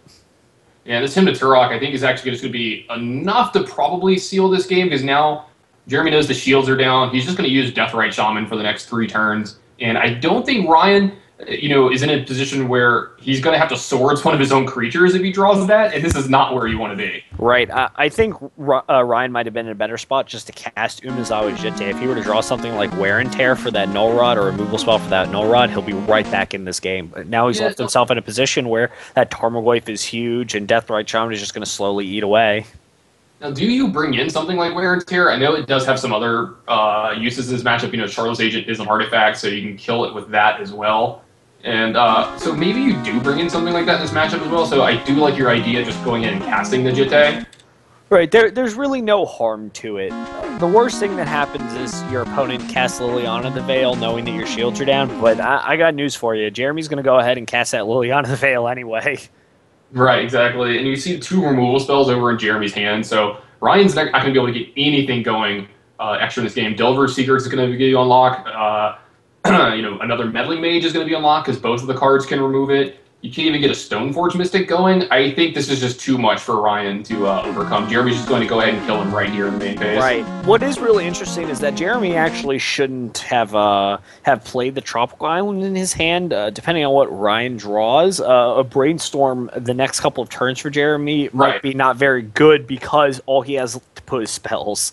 Yeah, I think that's something that players in Legacy don't do enough. Maybe it's unfamiliarity with the format or unfamiliarity with their deck, but there's a lot of times when you're playing decks where you don't want to play the 3rd land or you don't want to play the 4th land because it's not going to do a lot for you in play, plus you can just play it the turn you need it. But as having an extra resource in your hand for Brainstorm, like having an extra card to put back in your deck and shuffle away, that's just great for you. It's just free extra value. Right, and it's worth noting there that Jeremy had 2 Underground Seas, 2 Basics, and a Fetch Land in play before he played his Tropical Island. Yeah, so I actually just like holding a Tropical Island there. I think you made a really good point, and I think it's especially important. He shows off a Knight of Souls Betrayal there as an answer to what Ryan had going on. It looks like he actually left that in his sideboard. Oops. Yeah, it looks like the Toxic Deluge might have come in as well, though. But yeah, I think that's a thing that happens to a lot of players, especially when you're either way ahead in a game or way behind in a game. Because there's definitely times in a game where you feel like you've already won this game of Magic. You just have to go through the motions for the next 3 turns. And I feel that some players kind of start to play at a a worse pace and just at a worse skill level because they're like, oh, I just have to kind of go through the motions. And they make very small mistakes like that one you mentioned. And, there's that 5% chance that your opponent comes back in this game and that you can lose because of that. I don't have this extra card in my hand for this brainstorm, and it's going to cost me a card later in the game. And, a nightmare scenario happened where Ryan hit runner, and got back in this game. He, removed Null Rod, drew Batterskull, and I'm just in a big problem now. Something like that happens. And I think you should try to play at the same skill level no matter what the situation is in the game, no matter what. This is something I've heard a lot of pros talk about, is that you should play your hardest from turn 1, round 1, until the tournament is over. And I definitely think that's a good point. I think a lot of people, certainly this is a little more of a casual event, especially since everybody kind of knows each other there. But certainly when you have a large event coming up, especially like it's going to be as large as the SCG tour in Philadelphia this weekend, I wouldn't be surprised if it was like 600 or 700 or 900 people. I'm so jealous you get to go play in that, by the way. I will not be attending it this weekend, but I will be watching it very intently. And, you make a point. Yeah, this is a little more of a casual event, so, you can kind of, it feels weird. I'm not, getting on Ryan or Jeremy about, the things that can be considered as misplays. I'm not trying to say, oh, this guy played terrible and you should see him play better. We're just pointing out, small things that you can help improve your game with. And I think it's important for people to get that practice in, even at stuff at this kind of REL. Real quick update for you guys. We have a not a game 3, but a game 4 feature match for you guys. So yeah, just a quick heads up. I'm going to be updating the thing, and but just let you know, this is game 4 we're going into. Was there a draw? Oh, I think you'll be able to piece together what happened in a second. Okay, yeah, definitely. So this match actually is still going on.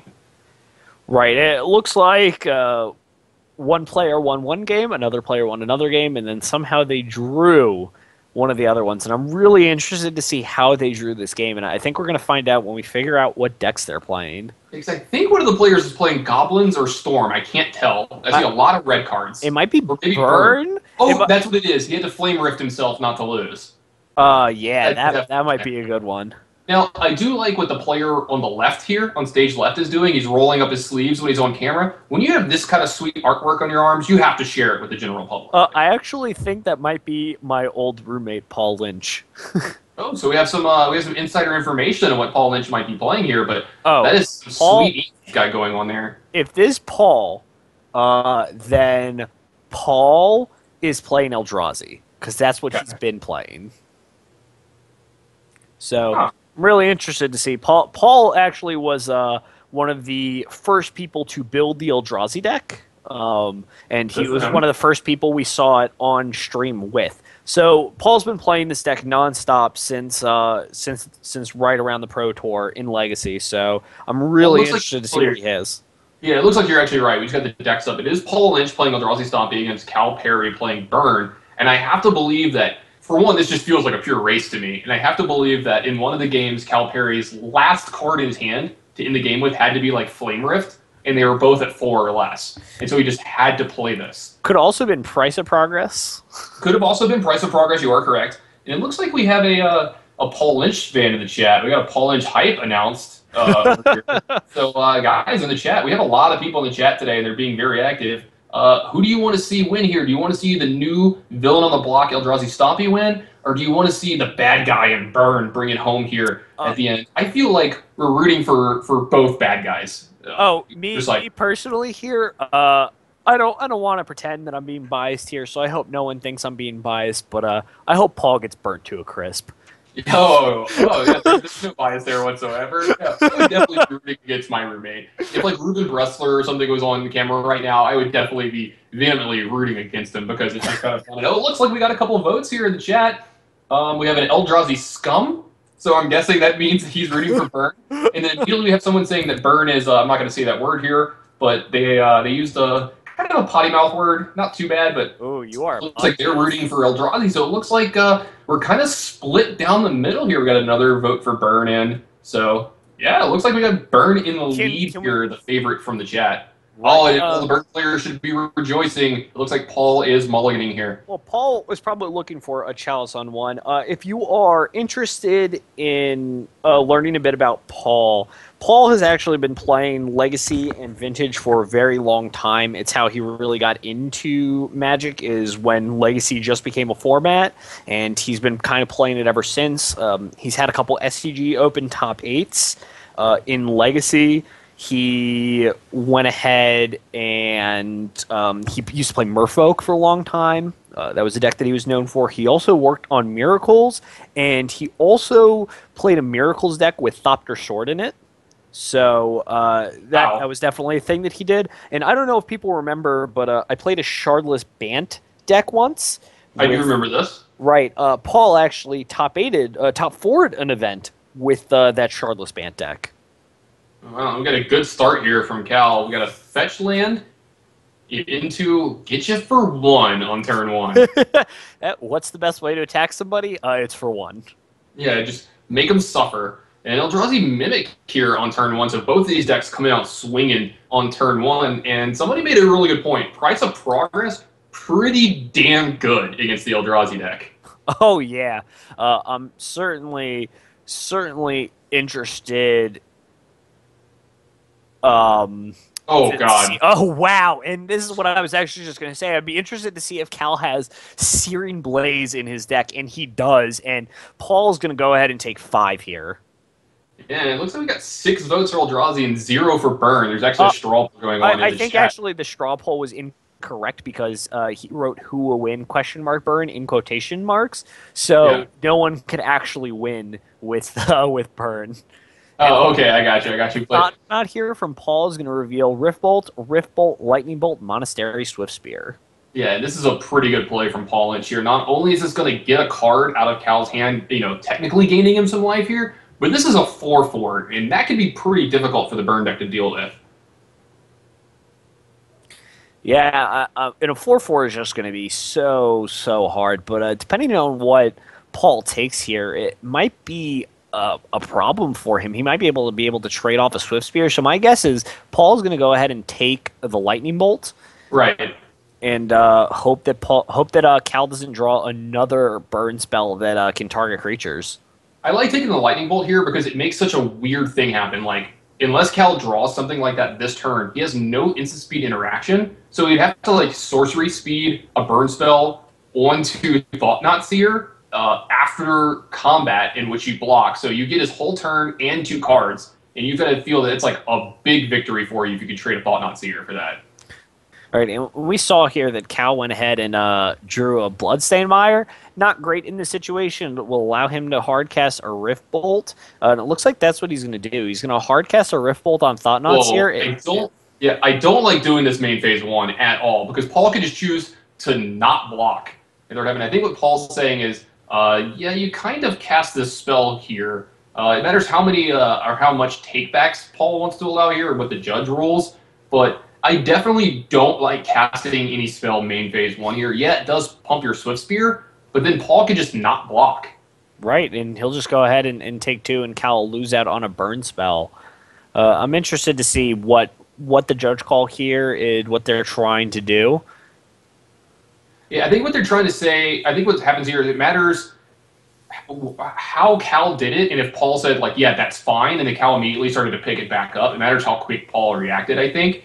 And if they're going to make him make this play line, it looks like they're not, because the card never left Cal's hand, never went to the graveyard, and he kind of figured it out right away. I think this is one of those really close ones, but I think Cal's going to get the spell back into his hand. Right, especially it's such a casual REL here. I think and it looks like they are going to go ahead and I guess we'll wait a few seconds to see.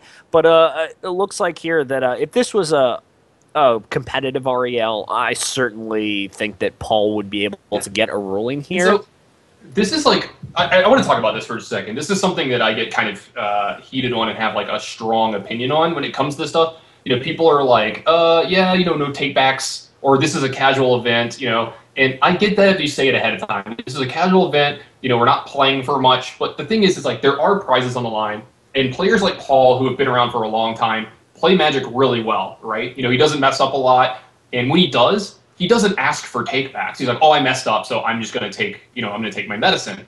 And is it fair to allow people to do the opposite against him? You know what I mean? Like, is it actually fair that you're playing in a tournament that's, being streamed on the camera, there's prizes involved, you paid an entry fee to play in, but your opponent isn't held to a standard where, if they play something incorrectly, they just get away with it. And I think it's a slippery slope, and I'm usually on the side of I don't let them have takebacks.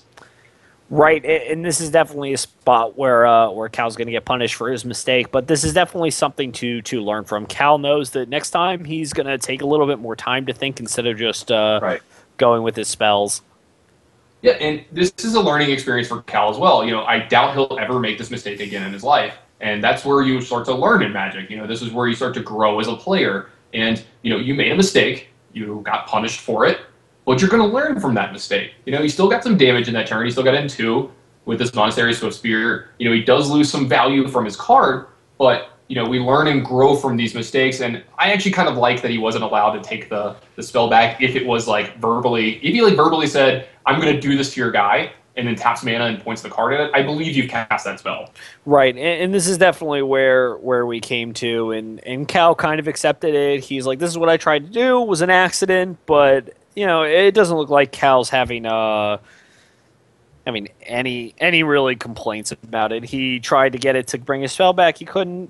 Stuff happens. And Paul here is going to get ahead very, very fast. He uses City of Traders to Warping Whale, Monastery Swift Spear, and then he's going to play a Thorn of Amethyst and attack for 4. And Cal here is going to be in a little bit of trouble.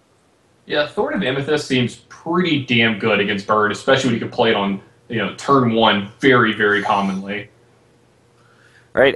Oh, wow. And Cal drew a Goblin Guide, so he's going to go ahead and start getting frisky here. We know the last card in Cal's hand is a Rift Bolt. Thorn of Amethyst isn't going to cast more to spend, so it's just going to go on the stack. We know that Paul's drawing a Reality Smasher. Let's see if he has the necessary land. He needs something that lets him pay for 2. Oh, he doesn't have it, but he is going to go ahead and cast an Endless one for 3. Yeah, all these standard legal creatures having huge effects in Modern and Legacy just makes me sick, Rudy. Makes me sick. What happened to casting Termagants? Instead, we're casting Thought-Knot Seer now. Come on. Come on, Wizards. Can you believe that we're at a point where Tarmogoyf might not be good enough in Legacy or Modern? Yeah, I don't think it is anymore. It is a 2-mana 4/5. Well, here's the thing. You can pay 2 mana for a 4/5, or you can pay 2 mana for 4 mana 4/4 that doesn't get Abrupt Decayed.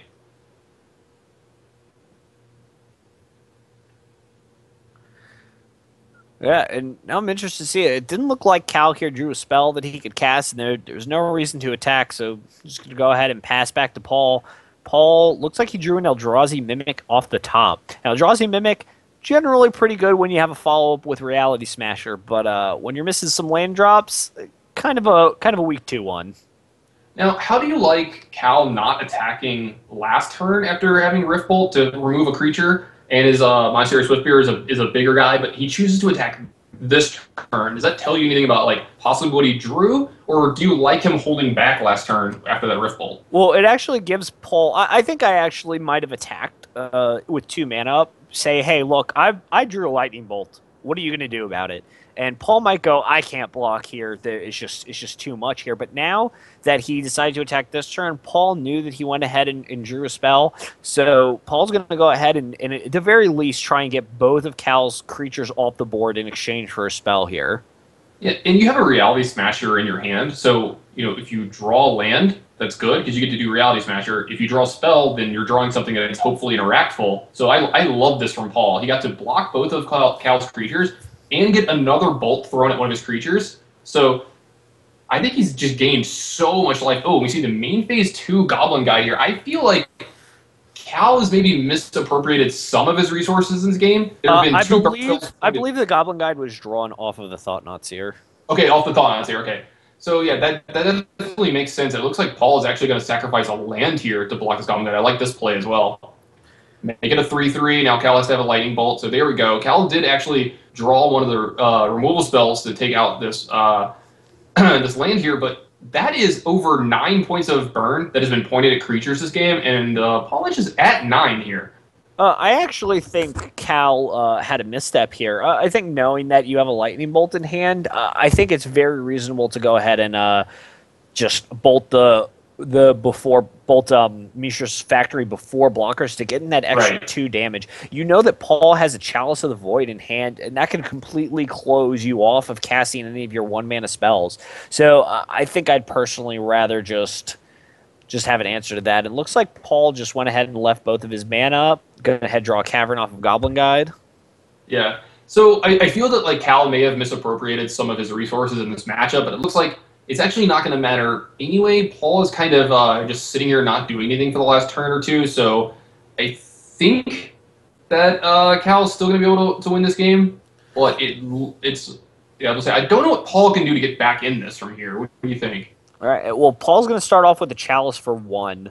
It's going to be a pretty good start here. It's going to prevent Cal from being able to draw any Goblin Guides, Swift Spears, Lightning Bolts, Chain Lightnings, or Lava Spikes to get Paul out of this game. And now he's going to need a Fire Blast. And a Jitte off the top might be good if Paul somehow survives. But well, yeah, if he could play a creature this turn, and Cal has no other burn spells, well, never mind. And a Fire Blast here is going to seal things up for Cal.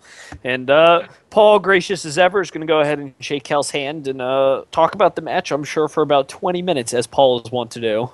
Yeah, this seems to be a new phenomenon now that's been happening in the last couple of years of Magic, that after the match is over, the players like to show you their sideboard and talk about the match a ton after the game. How do you feel about this? I'm not the biggest fan of it.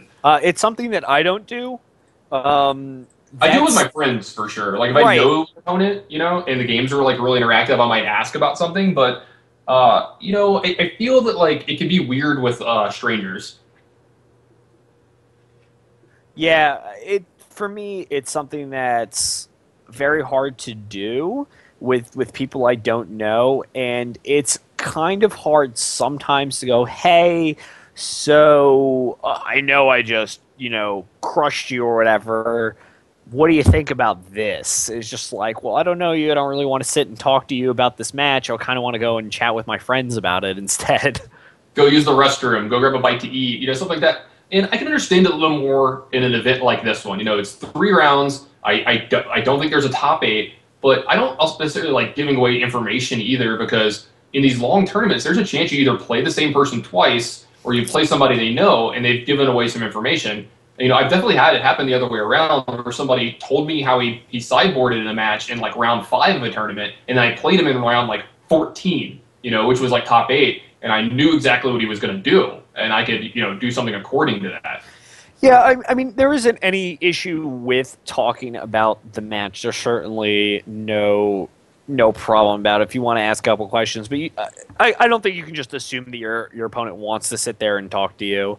And people are generally polite, and I'm generally, people generally try to be polite to the point where it's just like, I really want to leave, but you're still talking, and I don't really want to tell you, go away.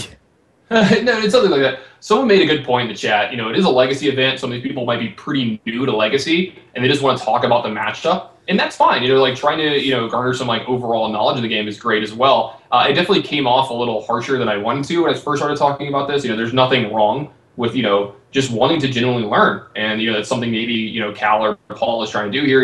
As you said, Paul's been around for a long time. There's a chance Cal's pretty new to Legacy and just wants some of Paul's wisdom. And there's nothing wrong with that if Paul's okay with, talking about these things. Yeah, well, certainly there's also a big difference in a lot of people. And Paul's one of the people who loves to talk, talks nonstop about anything.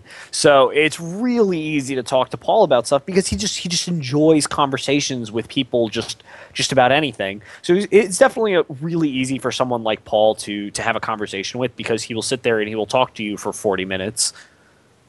Yeah, another good point was made. It matters how serious you are.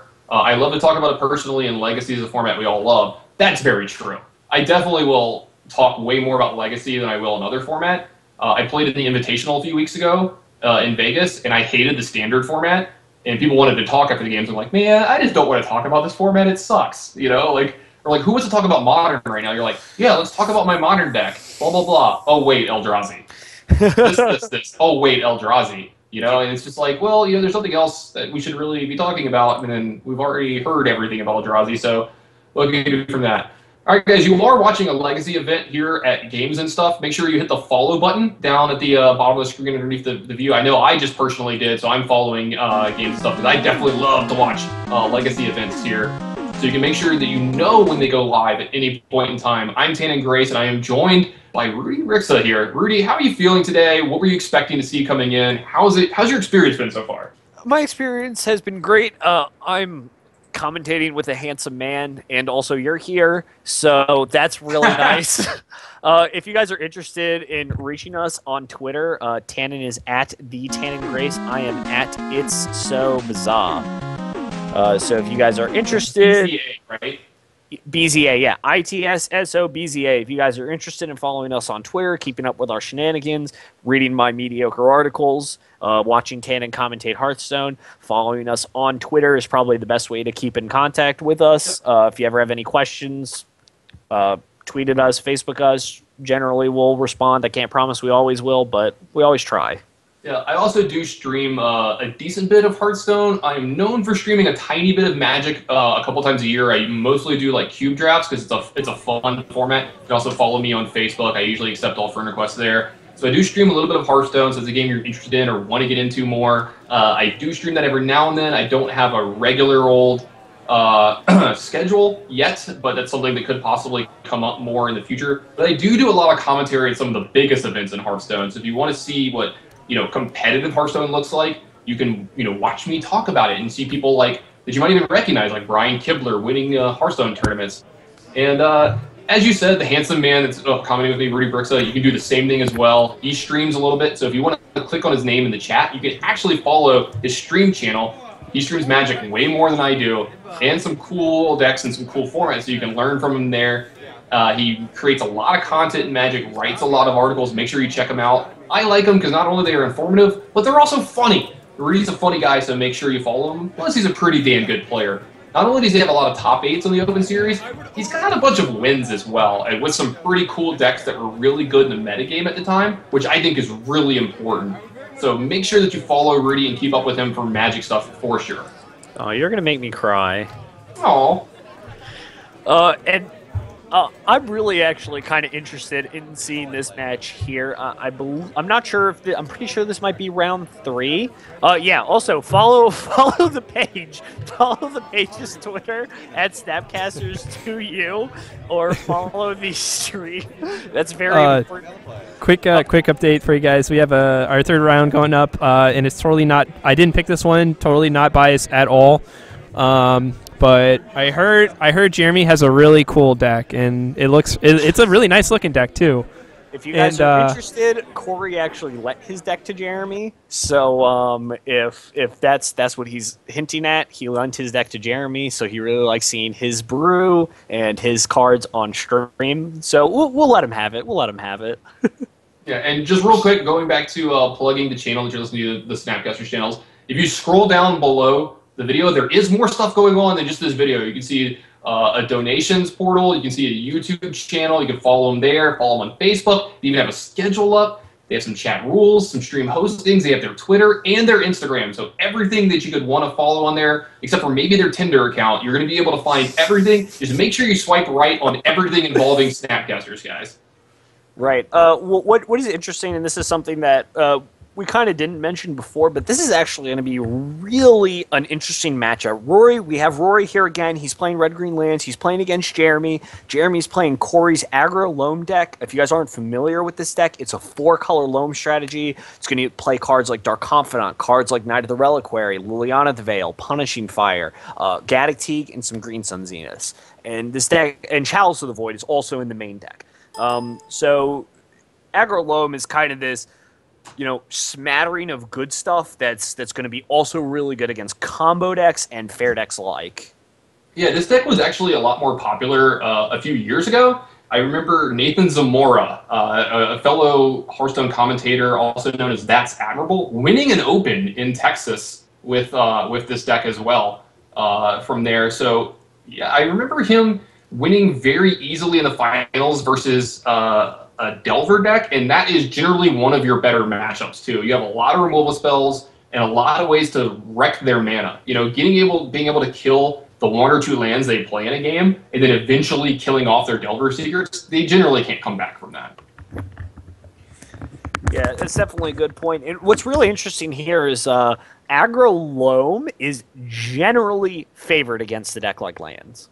Knight of the Reliquary is pretty difficult for them to beat, as is Wasteland. And it's also important to note that Jeremy also has his own, as the name suggests, Life of the Loams in his deck. So he's able to buy back on Wastelands, and that's going to be pretty bad for Rory. But what is good here is Rory went ahead and had a great turn 1. He had 2 Mox Diamonds, he had a Thespian Stage and a Life of the Loam on Molten Vortex here, and Jeremy's turn 1 Chalice of the Void feels like it's a little late. Yeah, I mean, did both these players just Mox Diamond into lands and a whole bunch of other stuff on turn 1? What's going on? And that is a 3rd Mox Diamond.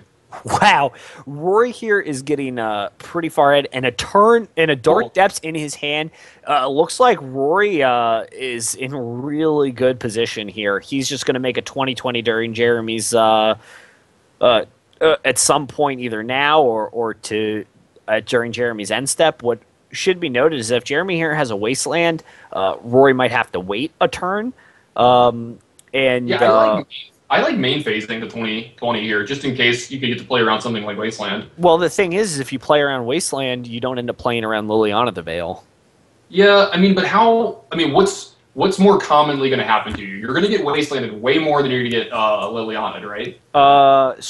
Probably about the same. I think there's 4 copies of Liliana the Veil and 4 copies of Wasteland. I guess four Wasteland, 3 Liliana. Yeah, it's definitely hard. I don't think there's actually any reason to not. Yeah, I think you're probably fine to certainly wait there as well. You kind of force Jeremy to have some sort of action to answer, where Rory just kind of puts all the pressure, and with a Life in the Loam in the graveyard, he can go ahead and set up to make another 20/20. Yeah, and it looks like, you know, Jeremy was just cold to it. You didn't have a Karakas, you didn't have a Mazabeth. You know, maybe that's got to be another reason why you have to wait, right? Yeah, if your opponent has Karakas and just bounces it, then it's going to have to wait a little while. Where if you do wait and see what Jeremy has there, Life in the Loam gets to dredge you out. Maybe you'll find a Wasteland for the Karakas. Yeah. What's interesting here is it looked like Rory was showing us that he's going to board in Sphere of Resistance against Jeremy here.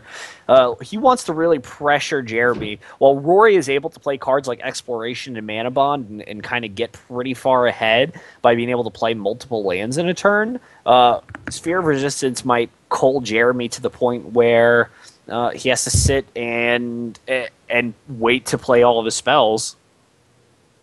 Yeah, and so we have a question from the chat I want to get to. Go ahead and just do that while we have a little bit of time here in between these games. As you see Jeremy bring in some Liliana of the Veils, it looks like. Or maybe he's taking some out. I can't really tell which. He's got a bunch of piles going on. Someone asked, have you ever seen a 30-mana 20/20 happen? Meaning just good old play Dark Depths and remove all the counter for it. I actually have. I believe it was Chris Anderson. I watched him play turn 2 or turn 3 to Dark Depths in a matchup that was going to go slow and just kept removing counters from it and never comboed and eventually just made a 20/20. Have you ever seen the 30-mana 20/20, just the old pay retail price for it? I have, actually. I've done it myself. I've actually... Oh, maybe it was you. Maybe it was you that I watched do it, yeah. When did you watch me play Lands? I mean, I know I've seen you play a bunch of different decks in a bunch of different tournaments, so I can't keep up with all of it. Not everything revolves around you, Rudy, but there's a very good possibility that it was you, or maybe you told me about it at a tournament, because I know we used to talk like all the time in between all your turns back when I used to travel a little more, and I wouldn't always make it to the same ones as you, so I'd ask, how you did that weekend. Maybe it just came up once. Yeah, I've certainly had some interesting games with Lands. CM Terp, I was also at Squabbles on Sunday, and I played Miracles once, but I was also surrounded by Lands and Miracles, but that's pretty interesting. Yeah, and so if you were to play a Legacy right now, like you had to play today, what would you be playing? Blue-White Eldrazi. Or Blue-White Eldrazi, okay. Why Blue-White? Blue, because you get Eldrazi Sky Spawner. Eldrazi Sky Spawner is great at pressuring cards like Jace the Mind Sculptor, Liliana the Veil. It also provides an extra body for you. And it also gets to play Eldrazi Displacer. And I don't know if you've ever Eldrazi Displacer to Thought Knots here. That feels really good. It has to feel great, right? Especially against combo when you're like, oh, in your draw step, blink, Thought Knot, let you draw a card, Thought Knot you. And it's just like, all right, you'll never find an answer again. I'm just going to blink this every turn and attack you until you die. Yeah, it seems like a few of the people in chat have actually, manualed to 2020, while other people are saying, yeah, Chris Anderson did it on camera. Maybe that's where I'm getting it kind of stuck in my head. That might have happened as well. So apparently I'm the only one who hasn't done it. Oh, wow. And Jeremy here has double Leyline of the Void. Is that good? Is that good?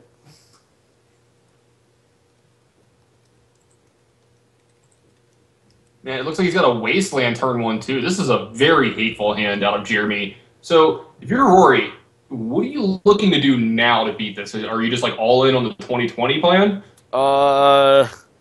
I don't even think you're going to be able to. I think we're going to need to find an answer for this Wasteland first, and we're going to need to go from there. It looks like Jeremy has a Chalice, a Life from the Loam, a Grove of the Burn Willows, and a Sylvan Library. So it looks like he's going to have a lot of action really quickly here. And yeah, he's going to be able to get Life from the Loam Wasteland going along with Leyline of the Void. Jeez, this is a great opener from Jeremy.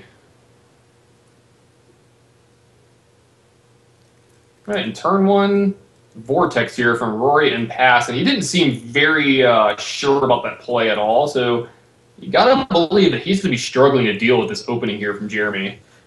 Right, and Molten Vortex here, not very good against Leyline in the Void. Yeah, I mean, you can't use Life from the Loam to get lands back. Your ammunition, as you would call it, for the Vortex here is going to be pretty low. Right, and Jeremy here draws the Taiga, going to go ahead and he's going to play one of his 2-drops here.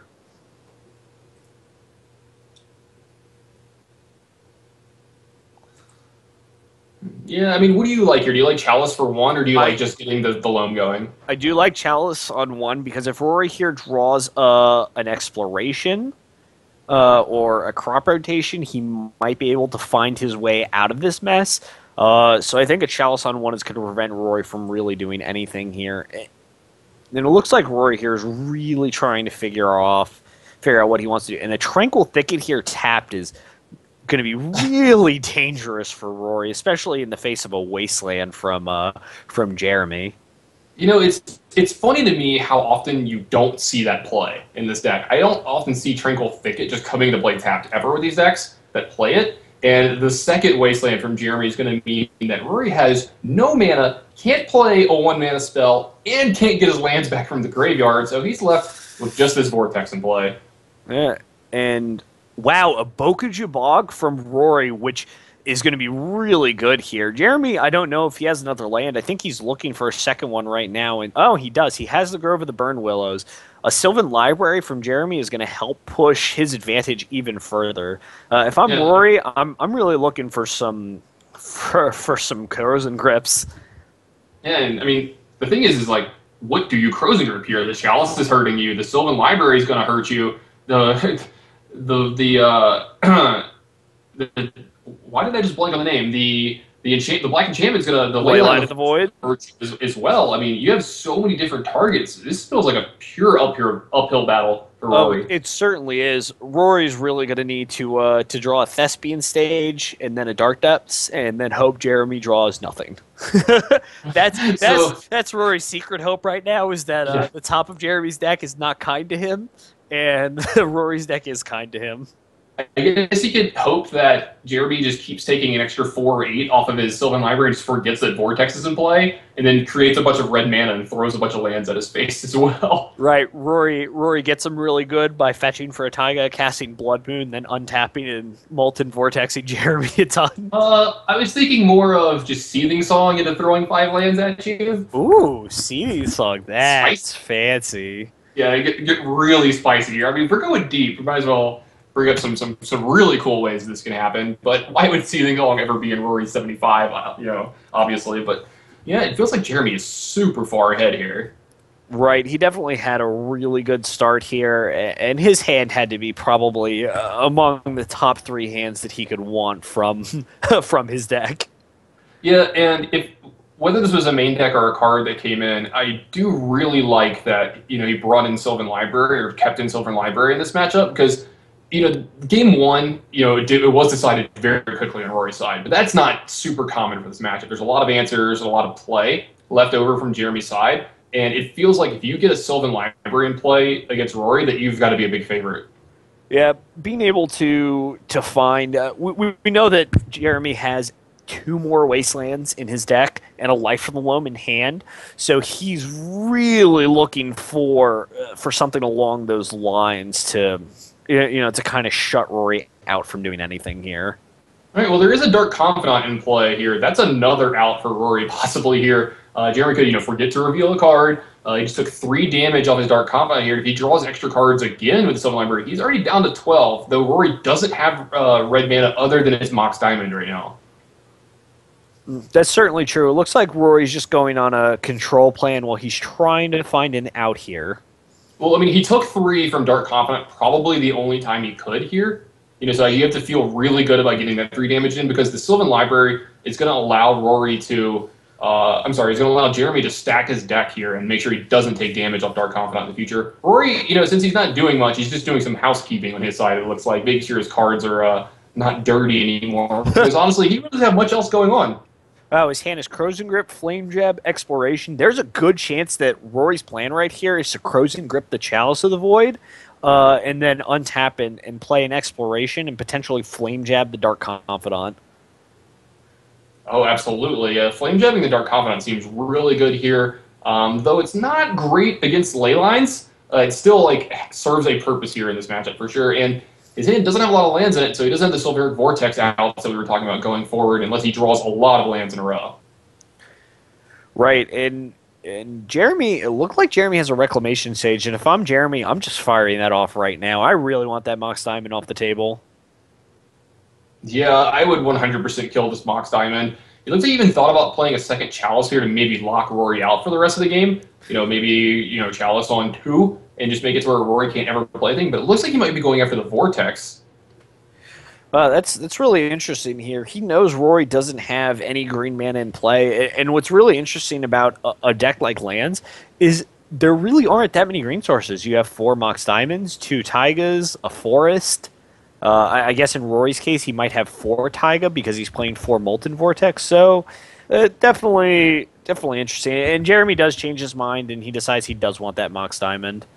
And a Chalice on 0 here is just going to completely lock both players from being able to Chalice anymore. Yeah, and there's one of the Crozen Grips here that Rory needed. Now he can actually start casting some of these spells that are in his hand. So this frees up that Flame Jab to take care of this Dark Confidant and...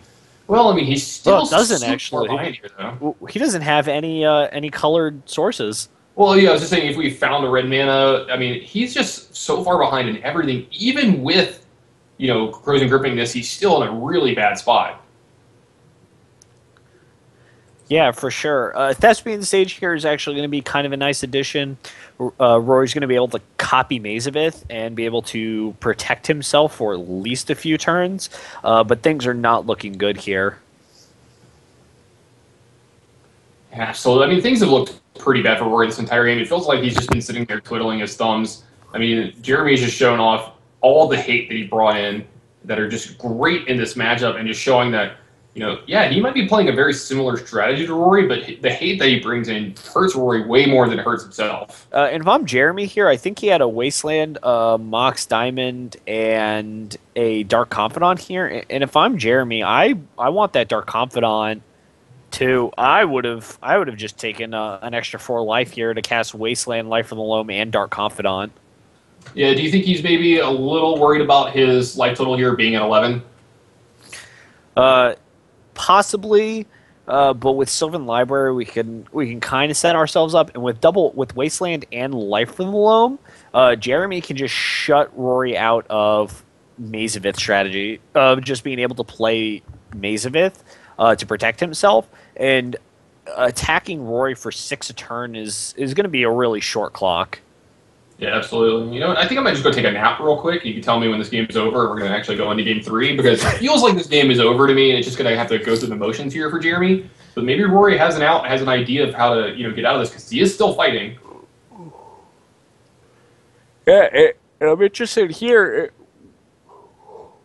What Rory's trying to do here. It looks like he used Port to tap one of Jeremy's lands here, but it's not going to gain him anything, and I'm just going to go ahead and get back some of his lands here for value.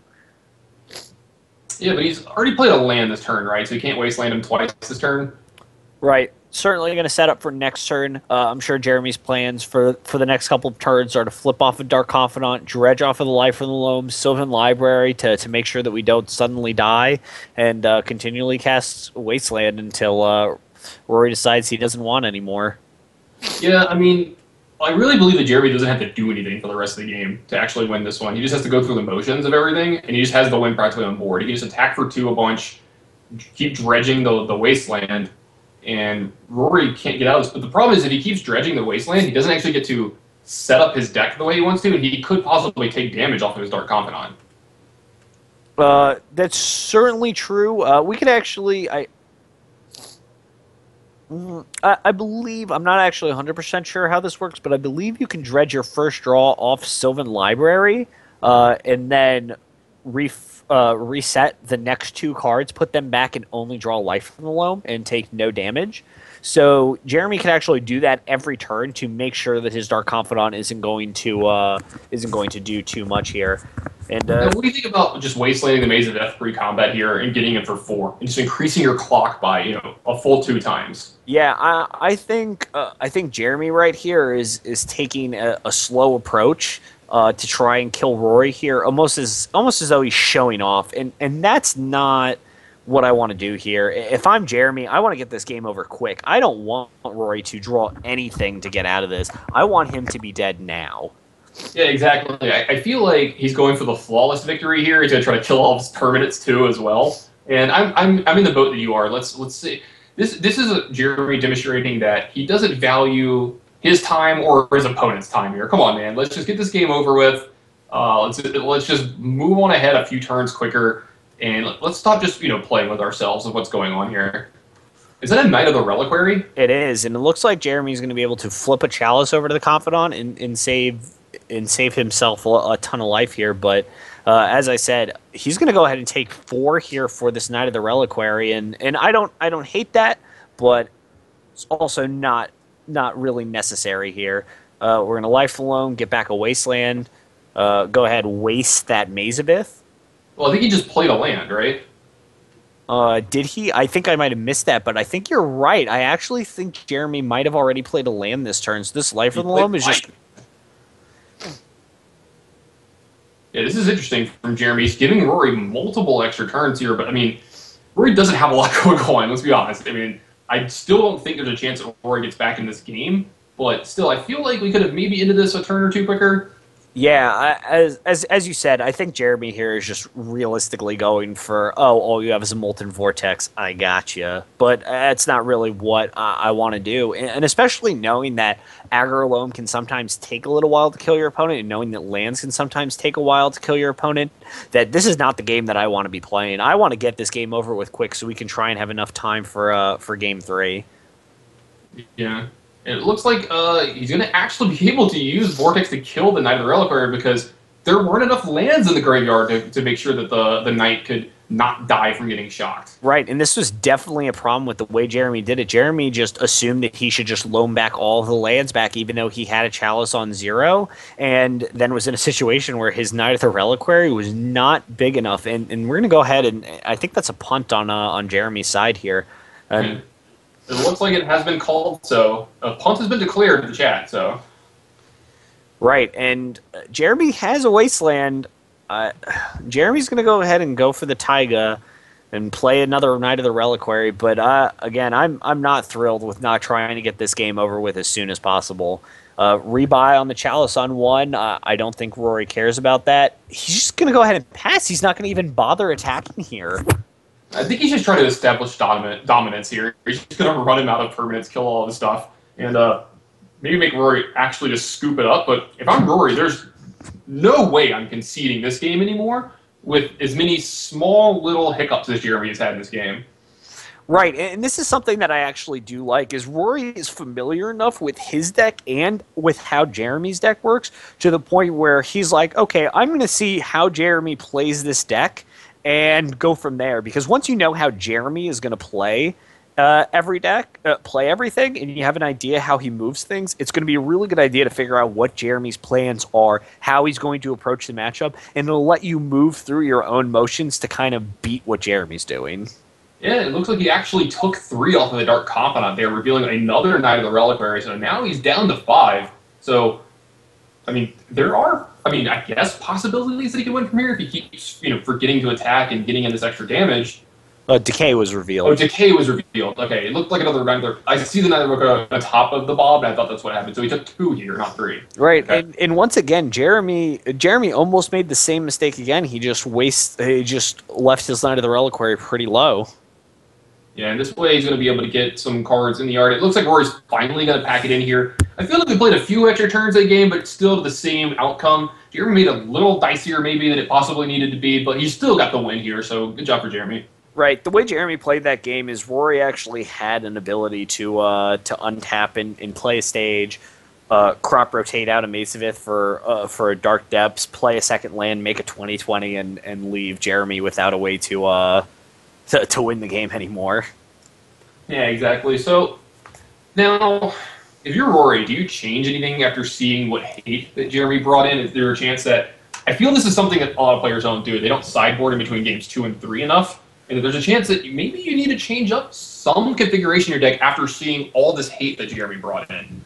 I don't think there is anything Rory can do. Rory's already planned out by bringing in 4 Crozen Grips, so he already has some answer to that, to what Jeremy's boarding in. And what's really interesting, I think what's more interesting, is how Jeremy mulligans.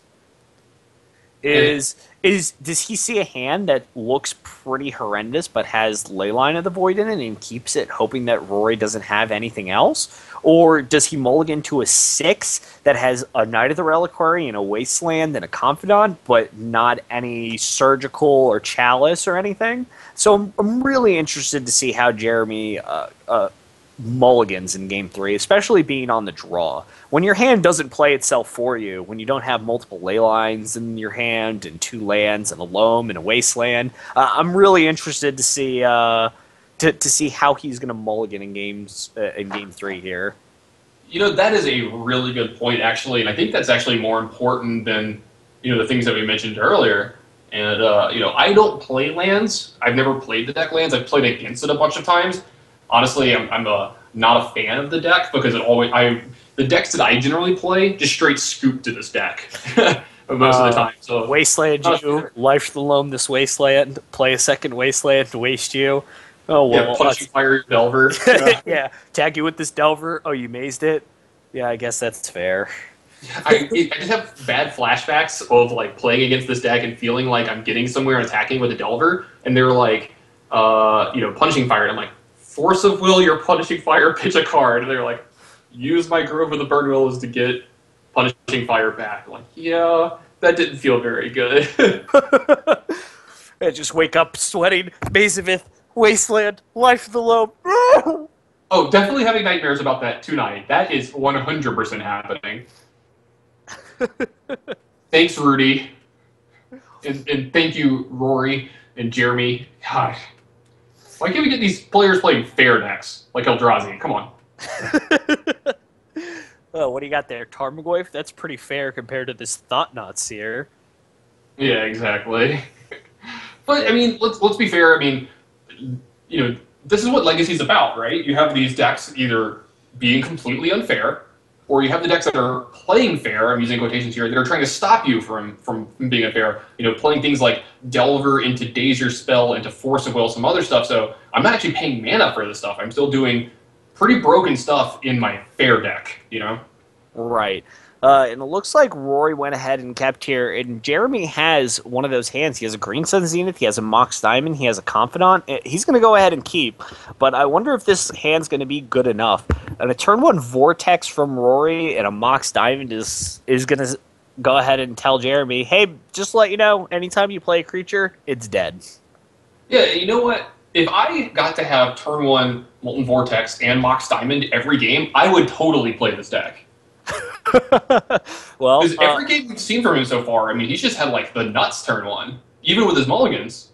And well, speaking of the nuts, wow, 2 Mox Diamonds on turn 1 and a land here. Dark Confidant, pretty solid. But I think Rory might introduce Jeremy to his good friend Molten Vortex. Yeah, I mean, this is what you talked about. You know, what kind of cards do you keep here? What kind of hands do you mulligan? And this just feels like one of those hands you talked about. It looks good, but maybe it's not good enough. Wow, and I think this actually might be a slight misstep from Jeremy. He played a Dark Confidant, and now he's going to cast a Green Sun Zenith for 0 to get a Dryad Arbor. I think with Knight of the Reliquary being so important, and now that he has 2 lands in his yard and out of range of Molten Vortex, I think I might want to save that Green Sun Zenith for that. I 100% agree with you here. If I was Rory, I would be doing cartwheels on the other side of the table, knowing that you have 3 mana turn 1, and you're going to Green Sun Zenith for another mana that I can kill, instead of trying to find something like Knight of the Reliquary, which I might not have an answer to at this point, and it may just be dead to in 3 or 4 turns, because, let's be honest, this Knight of the Reliquary is going to be gigantic over the next couple turns if he gets to start doing it. So I think Rory is, like, very silently pumping a lot of fists right now. Right, and Rory here is just, all right, whenever you're done, let me know. Both your guys are dead. Yeah.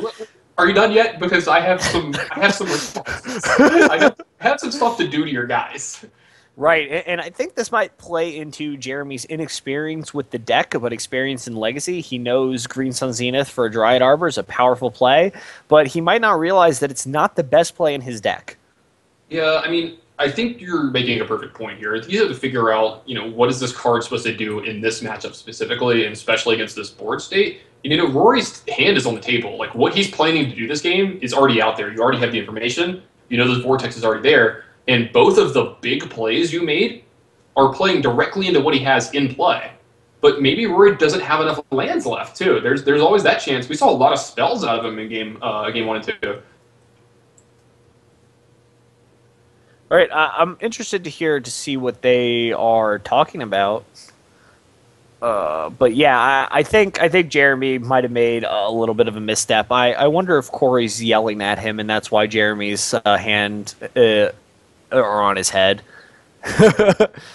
Looks like Rory did not have an end of turn. Well, I mean, he doesn't necessarily have to do it in a turn. You can draw the card here and get all the information, because, you know, what does that 1 mana really mean to you? And if it doesn't mean a lot, then I think, like, it's actually correct just to draw the card and get all the information here, because what if you don't want to kill both of his guys, you know, and you kill let's say you kill the Dark Confidant in a turn, you don't want to kill both his guys, but you don't need that 1 mana. Oh, this is a nightmare for Jeremy here. Wow, I'm really interested here that Rory went ahead and loaned back a Mazavith, but he didn't kill Lord, Dark that's Confidant. A Slaughter Games. Wow, and I'm interested here. Jeremy brought in Slaughter Games. What do you think he's trying to name here? Do you just name Life from the Loam? Yeah, Life from the Loam might be okay. Crozen Grip might also be acceptable as well. Yeah, and so this is what we talked about, or what I mentioned. Maybe Rory just only had the 1 land left in his hand and deemed, I need this mana. Instead of pitching this land, I need this mana to get this Life from the Loam in the yard so I can start my engine going, instead of just, you know, using everything I have right this second. I need to think about the long game here. And this might actually work out for Jeremy. Right, and I think what Rory's thinking here is if he wants to go ahead and kill this Dryad Arbor and hope Jeremy doesn't have another land. And right. I actually kind of like that right here. I think I certainly would go ahead and throw a land at this Dryad Arbor and say, show me you have another land. Yeah, and I saw another Green Sun Zenith, I think, in Jeremy's hand as well. So yeah. It looks like he was Right, it looks like he Zenith for a Dryad Arbors to set up in case he didn't draw another land and this Dark Confidant died. Rory had a port in his hand as well, I believe I saw when he was shuffling, so I'm really interested in why he hasn't killed any of Jeremy's creatures yet. If Rory just went ahead and killed both of Jeremy's creatures these last 2 turns, Jeremy would have been in a ton of trouble. Yeah, I mean, this game has been very interesting back and forth. We've seen some great openings from each person. We saw Jeremy take, a risk, but maybe it was a calculated risk, and it looks like it might just pay off for him. Yeah, maybe he's setting Jeremy up. Maybe he knows that Jeremy might name Crozen Grip here, and Rory doesn't care if he names Crozen Grip. He just might care if he just names this Loam. So I'm really interested to see what Jeremy's going to name. Yeah, it looks like we're going to have a crop rotation happen here in response. I wonder what Rory thinks. It looks like he's just going to go ahead and put a Dark Depths into play. And just in case Jeremy decides to name crop rotation. But Jeremy's just going to name Life of the Loam and say, all right, here you go. Show me what you got. Now, getting this Dark Depths, this is actually kind of scary for Jeremy, right? Like, does he have a way to stop a 2020? Well, he has a Dark Confidant, so he at least has some time. Rory has to play this port the next turn, and she's just going to go from there. He's going to play the port, and he's going to force Jeremy to find a Wasteland or find a Karakas or find a Liliana, and Jeremy has 2 draw steps to find it, especially with Dark Confidant being in play. Now, this is an aggressive play here from Rory, but like, there's a very good chance that Jeremy might just be cold to this. Do you like this? It's tough. Basically, Rory's saying, I'm going to go ahead and I'm going to put this 2020 into play, and you have to find an answer to it. And what's dangerous about this is Rory doesn't have any Life in the Loams, so now he has to find an answer naturally, either by crop rotation or by drawing. Yeah, I mean, he has to draw it in his next turn, right? Because he's going to make the 2020 here. He's going to make the 2020 on the end of Jeremy's turn here, so he only gets 2 draw steps, He right? can't make the 2020 yet. So what's going to happen is Jeremy's going to go ahead, get to attack for 2 here to put Rory to 18. Rory gets to draw, play a Rich Import, and pass. And Jeremy has 2 draw steps to find a Karakas or Waste. That is when he has to do things. Yeah, that's what I'm saying. He gets the 1 turn of draw steps. He gets his actual draw and his 1 Dark Confidant because he's going to pass the turn to Rory here. Rory's going to play a land. Because those 2 lands that are in play, technically, right there to the right side, they're actually in his hand. He's putting as many dice as possible on his Dark Depths here. Right. Maybe he'll go for a slow grind here. Rory's going to go ahead. He's going to draw. He's going to go ahead, play this Rich Import, and pass back to Jeremy. He's going to be like, did you find a Wasteland? Did you find a Karakas? Yeah, is there any reason to main phase it here? No. I think there's more reason to wait. Yeah, just to play around something like Liliana the Veil? Right, but if your opponent finds a Karakas or a Wasteland in a few turns, oh wow, Rory's just going to go ahead and fire this off now. He's like, all right. And this is the thing, though, is now Jeremy has 3 outs, where he only had 2 outs in Karakas and Wasteland, so that's 5 outs. Now Jeremy has 8 outs because he can find Liliana the Veil. Well, that's a miss. Void, that's a miss. And Life of the Loam, also a miss. Right. Wow, it looks like these aggressive 2020s, we've seen this a few times already on stream tonight, are just going to be able to good enough to get there. All right. And there's the hand. Jeremy extends the hand and gives it up to Rory. Rory, wow, you got to love his aggressiveness with this deck. I see a lot of people kind of like twiddle their thumbs, just go through all the motions of killing all their stuff, and when they can just make these early 2020s, and Rory is of the mind of, let's just get you dead as soon as possible. Oh, wait, maybe Jeremy didn't concede just yet. Just like for the record, this game is already conceded, but I'm pointing out to Jeremy that he can cycle with the Loam in the Tranquil Thicket. That was a good line. Okay, yeah, it's literally just you're on a 1-outer. Yeah, you're on a 1-outer, hoping you get. I wasn't thinking about the fact that the cycle line was at the bottom. Yeah. Or Karakas, yeah. Yeah, so it looks like you had a chance to draw an extra card here for a chance at maybe the Karakas out here. So he had a 1-outer to still be in this game, but it was not the top part of his deck. That would have been pretty tilt-inducing to concede, and then your opponent's like, hey, draw the top part of your deck because you could have done that, and it would have been the Karakas. Right, certainly a little more a few more feel bads here, but there are a lot of cards to play around. Maybe Rory's unfamiliar with Jeremy's deck. He doesn't know that Liliana the Veil exists inside the Aggro Loam shell.